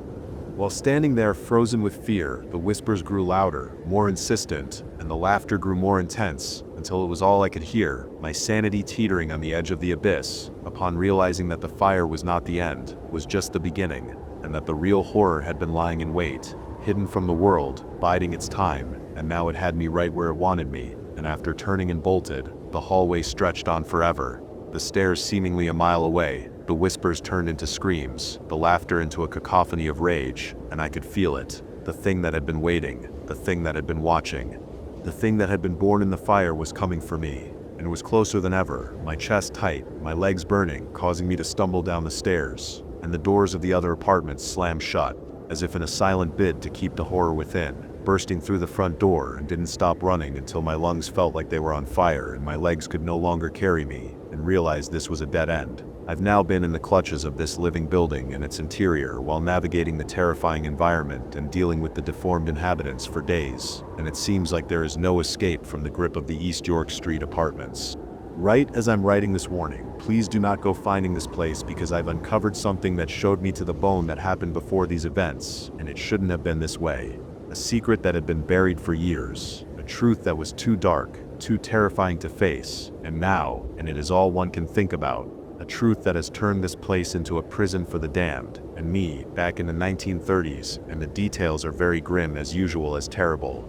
The former landlord James Matteau was a cruel and wealthy person who wanted to exploit the tenants during the Great Depression era, and when they could not pay, he would throw them into the basement and let them starve to death. But they didn't just die, they transformed into something else. Something that feeds on fear and despair, something that is now a part of the very fabric of the building. It's like a living organism that feeds on the souls of the inhabitants, a prison that had been born from the ashes of greed and suffering, and allegedly he murdered his wife Norma for just making him angry by throwing her down a flight of stairs. I realized something terrifying and a chilling thought came to my mind. Tenants before me who had witnessed this cold and calculated murder were intimidated to keep quiet, and their fear grew into something palpable, something tangible. It had fed the building, had made it what it is today. A monstrous abomination that craves the pain and sorrow of those who dare to enter its walls would bleed this greenish liquid with a foul and odorous stench that was reminiscent of decaying flesh, and it grew stronger, more potent as the years went by, and the more tenants fell prey to Matteau's evil deeds and schemes as he continued his reign of terror, the more the building became a prison for the damned. Now, as I sit here in the dark, the whispers have turned to screams, the laughter to a chorus of anguish, and can feel the walls closing in, the floor beneath me pulsing with the hunger of the creature that dwells within, the same creature that had watched me all those years ago, that had fed on my fear and despair, the creature that had been born from the ashes of the East York Street apartments, and the souls of those who had suffered within its walls, knowing nobody would never leave this place, or escape the clutches of James Matteau or whatever the hell he has become, a creature that had been born of fire and greed, and had grown into something so much worse, and am next in its line of food.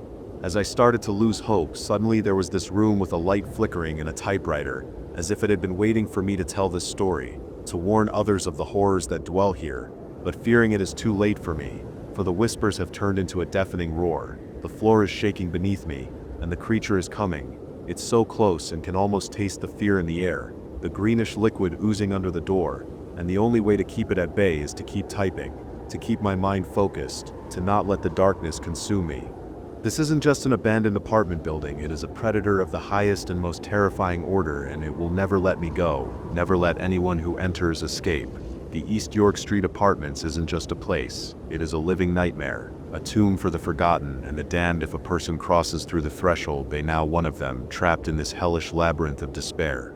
My every breath a silent scream, my every heartbeat a mournful lament, my every step bringing me closer to nearest the light flickers, and the creatures. Breath grows hot on the back of my neck, upon realizing that this is where my story ends, and the building's never-ending cycle of horror continues, forevermore, never to be forgotten by the souls it has claimed, and the darkness it has spawned.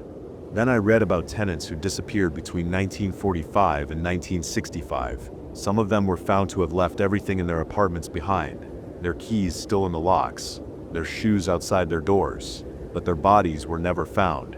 It was as if they had simply vanished into thin air, leaving behind only the whispers of their final moments of terror and despair. The police had investigated, but the building was so vast and the corridors so twisted that they had found nothing. No sign of struggle, no evidence of foul play, and the whispers grew louder, more intense. The walls seemed to close in around me. The creature that had been born of the building's despair and anger had found me, and now it was going to make sure that I never left, that I would become just another story, another whisper in its eternal symphony of horror.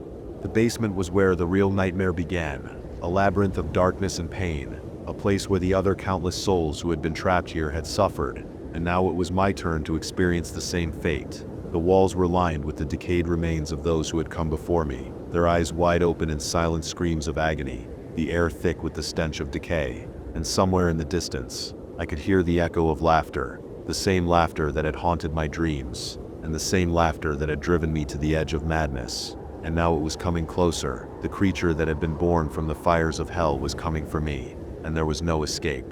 However, the ironic part was, when I was here, none of these events were occurring except for the paranormal and unexplained things. But now that I'm telling the story, it is like the building knows and is responding. The creature's breath is hot on my neck, and the whispers are deafening. The greenish liquid is rising around my ankles, and the floor is shaking with the creature's rage. And I've realized that the building itself was the real monster, a living, breathing entity that feeds on the fear and pain of its inhabitants. A creature that had been born from the ashes of greed and despair. A creature that had grown stronger with each passing year, and now it had me in its grasp, never to let go.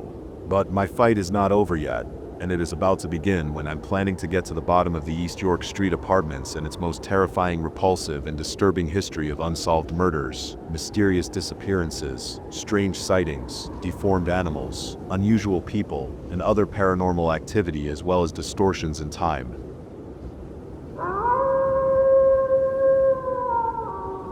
Something's wrong with the kid I babysat. His toy bear smiled at me. Some jobs take more from you than they give. I learned it the hard way. Some jobs aren't worth the money. At the time, I was desperate. College tuition was draining my bank account faster than I could keep up, and my part-time job barely covered food and rent. Every time I checked my balance, it felt like a punch to the gut. Bills kept piling up, and no matter how many extra shifts I picked up, I was always falling behind. I needed a side job, fast. Something easy, quick, and preferably well-paying. No complicated interviews, no weeks of waiting for a paycheck, just instant cash. That's when I stumbled upon the ad. Wanted babysitter for one night, pays $500, must follow instructions carefully. $500 for a single night? That was insane. Too good to be true, really. Babysitting usually paid, what, $15 an hour at best? My first instinct told me there had to be a catch. Maybe it was a prank. Maybe it was some kind of scam. But then I thought about my empty fridge, my overdue internet bill, and the fact that I had about $20 to my name. I wasn't in a position to be picky. The phone barely rang twice before someone picked up. A woman. Her voice was cold, distant, completely void of warmth, like she was reading off a script. Without overthinking it, I grabbed my phone and dialed the number listed in the ad. "Be here by 7 p.m. sharp. No guests, no phone calls," she said. I opened my mouth to respond, to ask any of the 100 questions running through my mind, but the line went dead before I could get a single word out. No introduction, no small talk, nothing, just an address and a set of rules. That should have been my first red flag. Who hires a total stranger without even asking basic questions? No. Do you have experience? No. Have you worked with kids before? Just instructions. But $500 for a few hours of babysitting? No way was I passing that up. I drove to the house and arrived. The house was massive, not just big, mansion big. It stood at the very end of a long deserted road, surrounded by nothing but empty land and thick shadowy trees. No neighbors, no streetlights, just a cracked, lonely pavement leading up to an eerie, towering house. A single porch light flickered weakly, barely illuminating the front door. The whole place looked straight out of one of those horror movies I usually avoided. Something about it made me hesitate. The silence, the stillness, the way the windows loomed like dark, empty eyes. Behind him, a woman hovered stiffly, her posture so rigid she looked like she might shatter. Her hands were clasped tightly in front of her, knuckles bone white, like she was holding on to something for dear life. I took a breath, shaking off the creeping unease, and walked up the steps. My knuckles barely brushed against the wood when the door creaked open, like someone had been standing behind it waiting for me. A man stood in the doorway. He was tall, painfully thin, with sharp features that made his hollowed-out face look even more severe. Deep, dark circles pooled under his sunken eyes, like he hadn't slept in weeks, maybe months. Despite his exhaustion, his suit was crisp, perfectly pressed, not a wrinkle in sight. I swallowed, my throat suddenly dry. "You're the babysitter?" The man's gaze locked onto mine. His voice was flat, mechanical. The woman stepped forward before I could say anything else, and shoved a folded piece of paper into my hand. I glanced down at it but didn't open it yet. Something about their urgency made my stomach twist. "So, where's the kid?" I asked, forcing a small smile. "These are the instructions. We'll be back by sunrise," she said quickly. "Follow the rules, and you'll be fine." Neither of them answered. The woman didn't even blink. She just turned on her heel, grabbed her coat, and started toward the door. And then, before I could ask anything else, they were gone. The door shut behind them with a quiet but firm click. Finally, I looked down at the list. The paper was old, slightly crumpled, and covered in tight, neat handwriting, each letter carefully formed, as if someone had taken painstaking effort to make sure every word was clear. It wasn't printed, no official babysitting instructions, just a handwritten list. It wasn't rushed or scribbled, it was deliberate, like whoever wrote it needed me to understand. I stood there for a long moment, gripping the piece of paper in my hand, my unease growing by the second. Why had they left so quickly? Why did this whole thing feel wrong? My eyes skimmed over the rules, my stomach twisting with each one. Okay, strict but fine. Maybe it was a sentimental book or something. Rule #1. Put Timmy to bed by 8:30 p.m. If he asks for a bedtime story only read from the green book on his shelf, do not read any other book aloud. Rule #3. Do not answer the phone after 11 p.m. Rule #2. Lock all doors and windows before 9 p.m. If you hear scratching at the back door, do not investigate. I blinked. What? That was weird. Why would there be scratching? A raccoon? A stray cat? My pulse quickened. Why? Who would be calling? And why would I need to ignore it? Rule #4. If Timmy tells you someone is outside his window, do not look. Tell him go to sleep, Timmy. Do not say anything else. Okay, no. That was officially creepy. Rule #5. If you hear footsteps upstairs while Timmy is asleep, ignore them. Whatever you do, do not go upstairs. Rule #6. At 11:33 p.m., the kitchen door will open on its own. Do not close it. Do not look inside. Let it remain open until 11:42 p.m. A lump formed in my throat. Footsteps, but there shouldn't be anyone else in the house. My hands felt clammy. I wiped them on my jeans. I swallowed hard. My eyes darted back to the top of the list, rereading every rule, hoping maybe I had misunderstood something, but the words were still there, clear as day.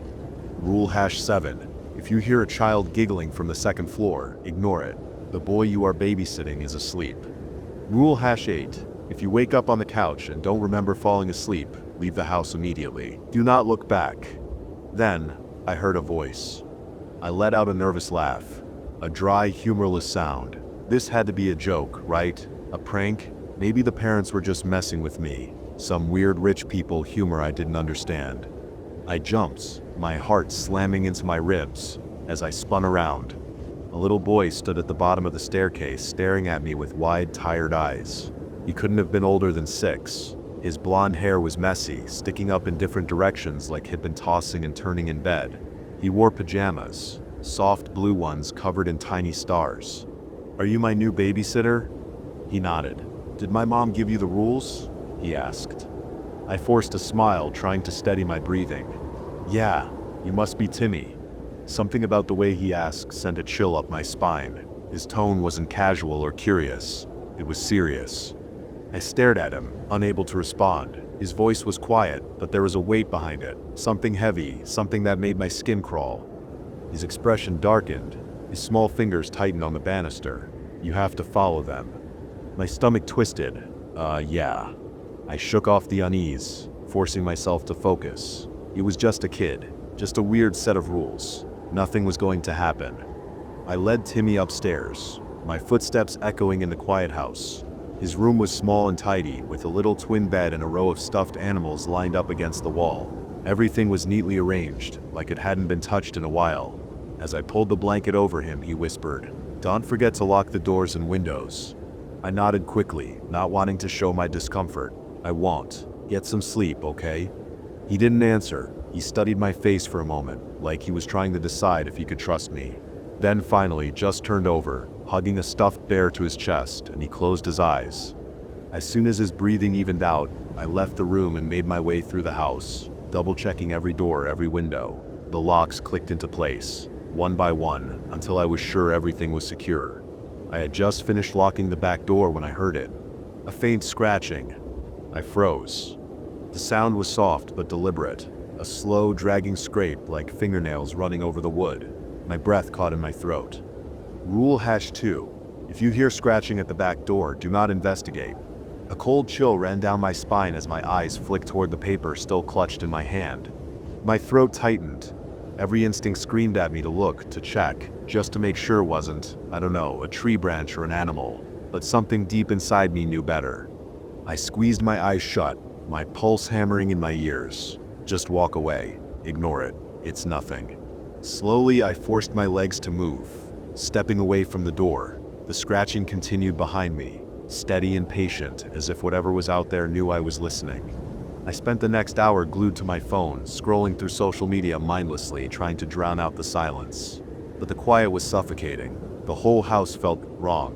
Too still, too heavy, like the walls themselves were holding their breath. Every creak, every shift in the floorboards made my heart pound. I let out a shaky breath. Minutes passed. The scratching continued, slow and rhythmic, until finally it stopped. Then at exactly 11 p.m., the house phone rang. I forced myself to check the clock. I froze.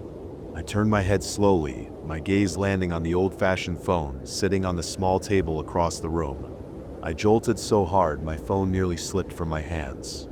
The old landline sat on the wall near the kitchen. Its shrill, piercing ring shattered the silence, echoing through the dimly lit living room, sharp and unrelenting. My breath hitched. Rule #3. Do not answer the phone after 11 p.m. Like it knew I was here. I stared at it, my pulse pounding in my ears. The ringing didn't stop. It just kept going, over and over, like whoever was on the other end wasn't going to give up. The ringing was insistent, demanding. And again. And again. It rang again. My fingers twitched. My breathing came fast and shallow. Each ring made my stomach clench tighter. I turned my back to it, gripping my phone in my hands, trying to ignore it. Just a few more seconds, and it would stop. I squeezed my hands into fists, my nails digging into my palms. Ignore it. Just ignore it. What would happen if I answered? Who would be on the other end? Seconds dragged on like hours. Finally, after what felt like an eternity, the ringing cut off. But just as my shoulders sagged, I let out a slow breath, forcing myself to relax. Silence. I spun around so fast my vision blurred. Miss. My stomach plummeted. My blood ran cold. There's someone outside my window.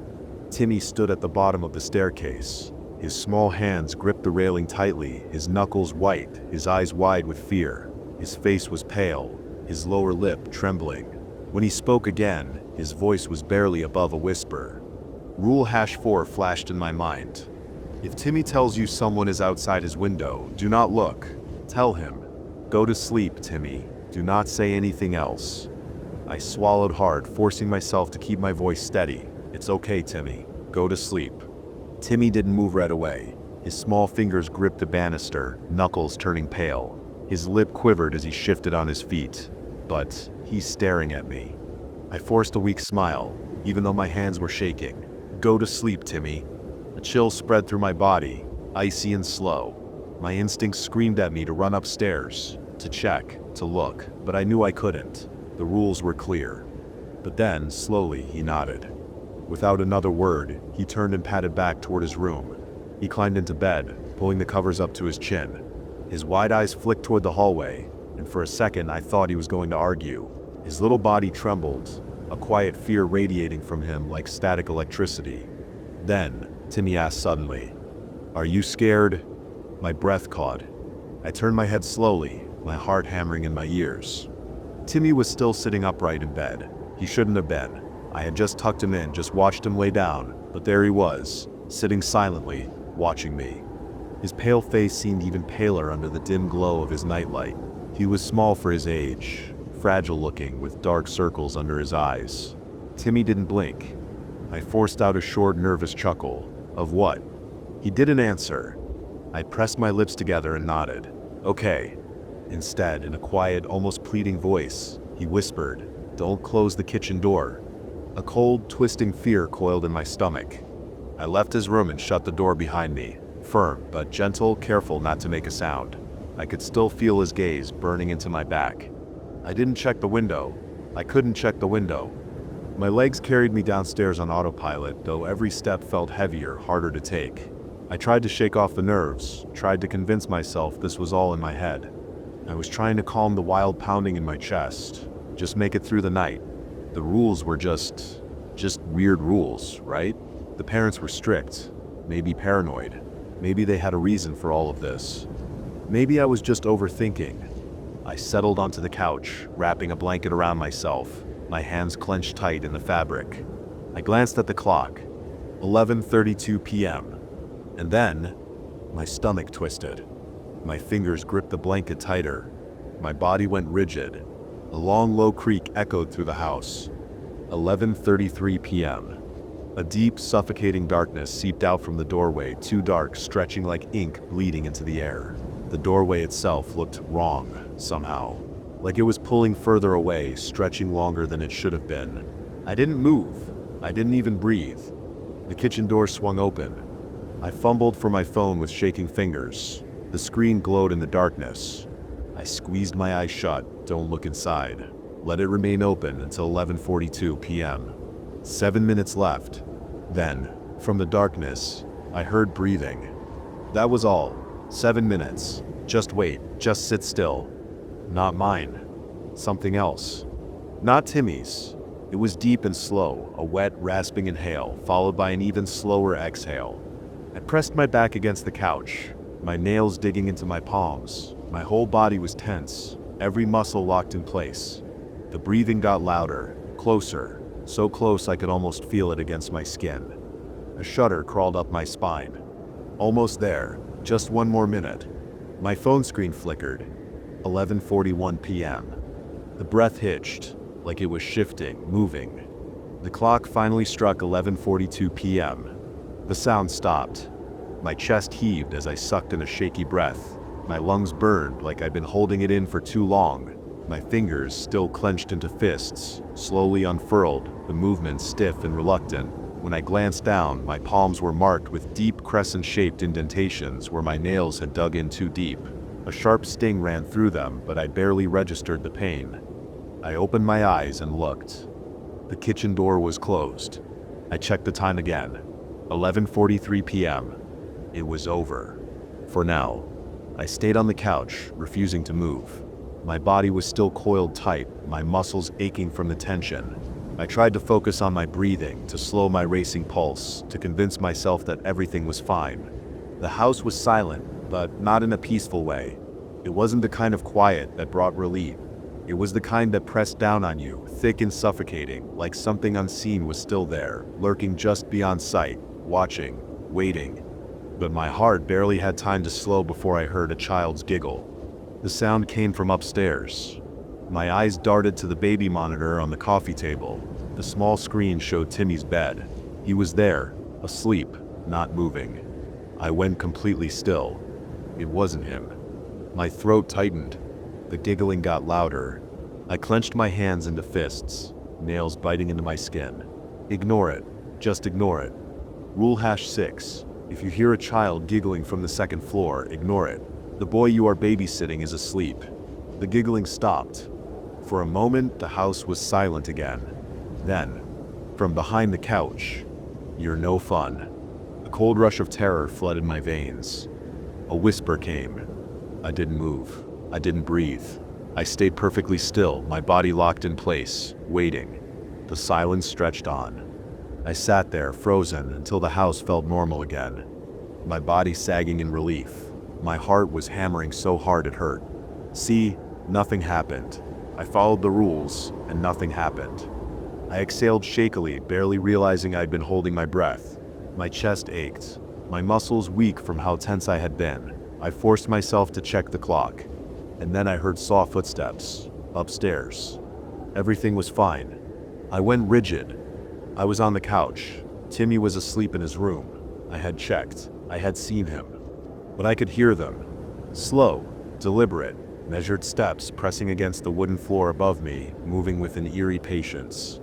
I gripped the armrest, my fingers digging into the fabric. Rule #5. If you hear footsteps upstairs while Timmy is asleep, ignore them. Do not go upstairs. I squeezed my eyes shut, breathing through my nose. Ignore it. It's just noise. Just a house settling. I clamped a hand over my mouth, choking back the instinct to scream. Ignore it. Just ignore it. I squeezed my eyes shut, pressing my back harder into the couch, as if that would somehow shield me from whatever was up there. My whole body trembled, a cold sweat slicking my skin. The footsteps didn't stop. They moved again, slow, deliberate, pacing, back and forth, just above me. No. Who or what was up there? My mind raced. A floorboard creaked. It didn't matter. I wasn't going to find out. A sharp, icy panic tore through my chest. I wanted to run, to throw open his door and grab him, but I couldn't. The rules. Follow the rules. The steps were moving down the hall, toward Timmy's room. Then I heard a whisper. "Miss, why didn't you listen?" A shudder rippled through me. My vision blurred. My chest ached, like the air was too thick, too heavy. I kept my eyes shut tight, forcing myself to block out the sound. Don't react. Don't acknowledge it. Seconds dragged into minutes, each one stretching unbearably long.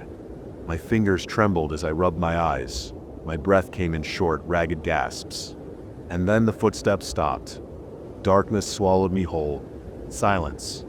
The dizziness hit me hard, like something had sucked all the energy from my body in an instant. My head swam. My limbs felt weak. And then I collapsed. For a moment, maybe longer, I was weightless, drifting in a void of nothingness. There was no sound, no sensation, just an endless, suffocating emptiness. My mind felt disconnected from my body, like I was floating in a dream, or maybe a nightmare. The world faded to black. I don't remember dreaming. I don't remember anything at all. I must have dozed off because the next thing I knew, I was waking up, in Timmy's bed. My entire body turned to ice. The sheets beneath me were soft. The air smelled faintly of dust and something stale. Wrong. I bolted upright, my pulse slamming against my ribs. No, no, no. I sat up, frozen, my breath coming in sharp, panicked gulps. Rule #7. If you wake up somewhere other than the couch, immediately leave the house without looking behind you. The air around me felt thick, heavy, pressing down on my shoulders. I couldn't hear anything. No wind, no cars outside, just a deep, swallowing silence. Suddenly, from the darkness behind me, a voice whispered. The mattress dipped. "Emily, where are you going?" Something was in bed with me. A cold sweat broke across my skin. I did not turn around. I forced my body to move, inch by inch. My hands trembled as I pushed the blanket off. My feet touched the cold floor. Behind me, the presence shifted, and my decision was already made. I bit the inside of my cheek so hard I tasted blood. Don't run, don't panic. I was leaving. I packed what little I had, stuffing my bag with trembling hands. No goodbyes, no explanations. I didn't want to explain. Not just this house, not just this job, this town. I stood, because I didn't understand. And worse, I didn't want to. I walked forward. I kept my head down as I stepped outside. The floor creaked under my steps. Behind me, footsteps followed. Soft, slow, playful. The footsteps quickened. I reached the hallway.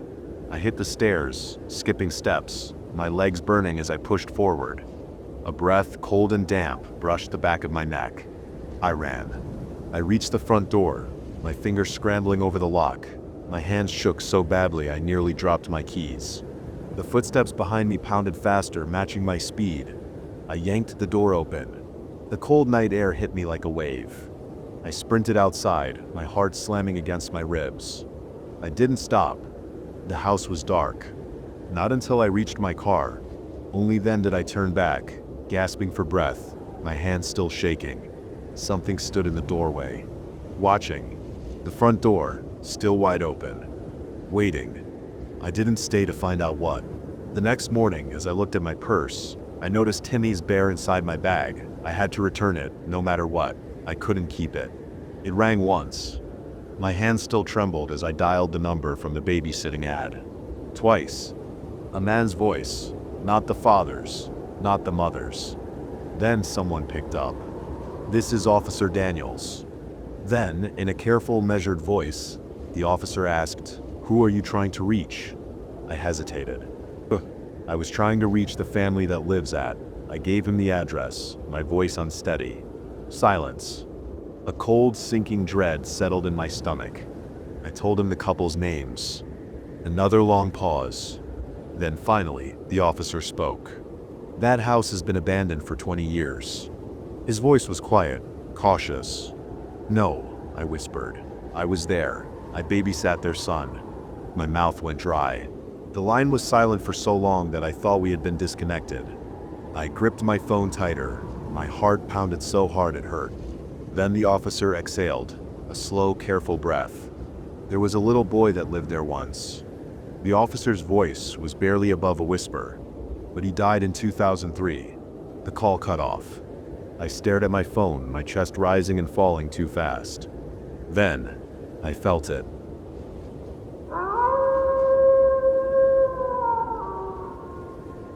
That's it for tonight's stories, but the nightmares never end. If you enjoyed these chilling tales, don't forget to like, subscribe, and hit the bell so you never miss a new upload. Got a scary experience of your own? Share it in the comments. I just might feature it in a future video. Until next time, stay safe, stay curious, and remember some things are scarier than they seem in the dark.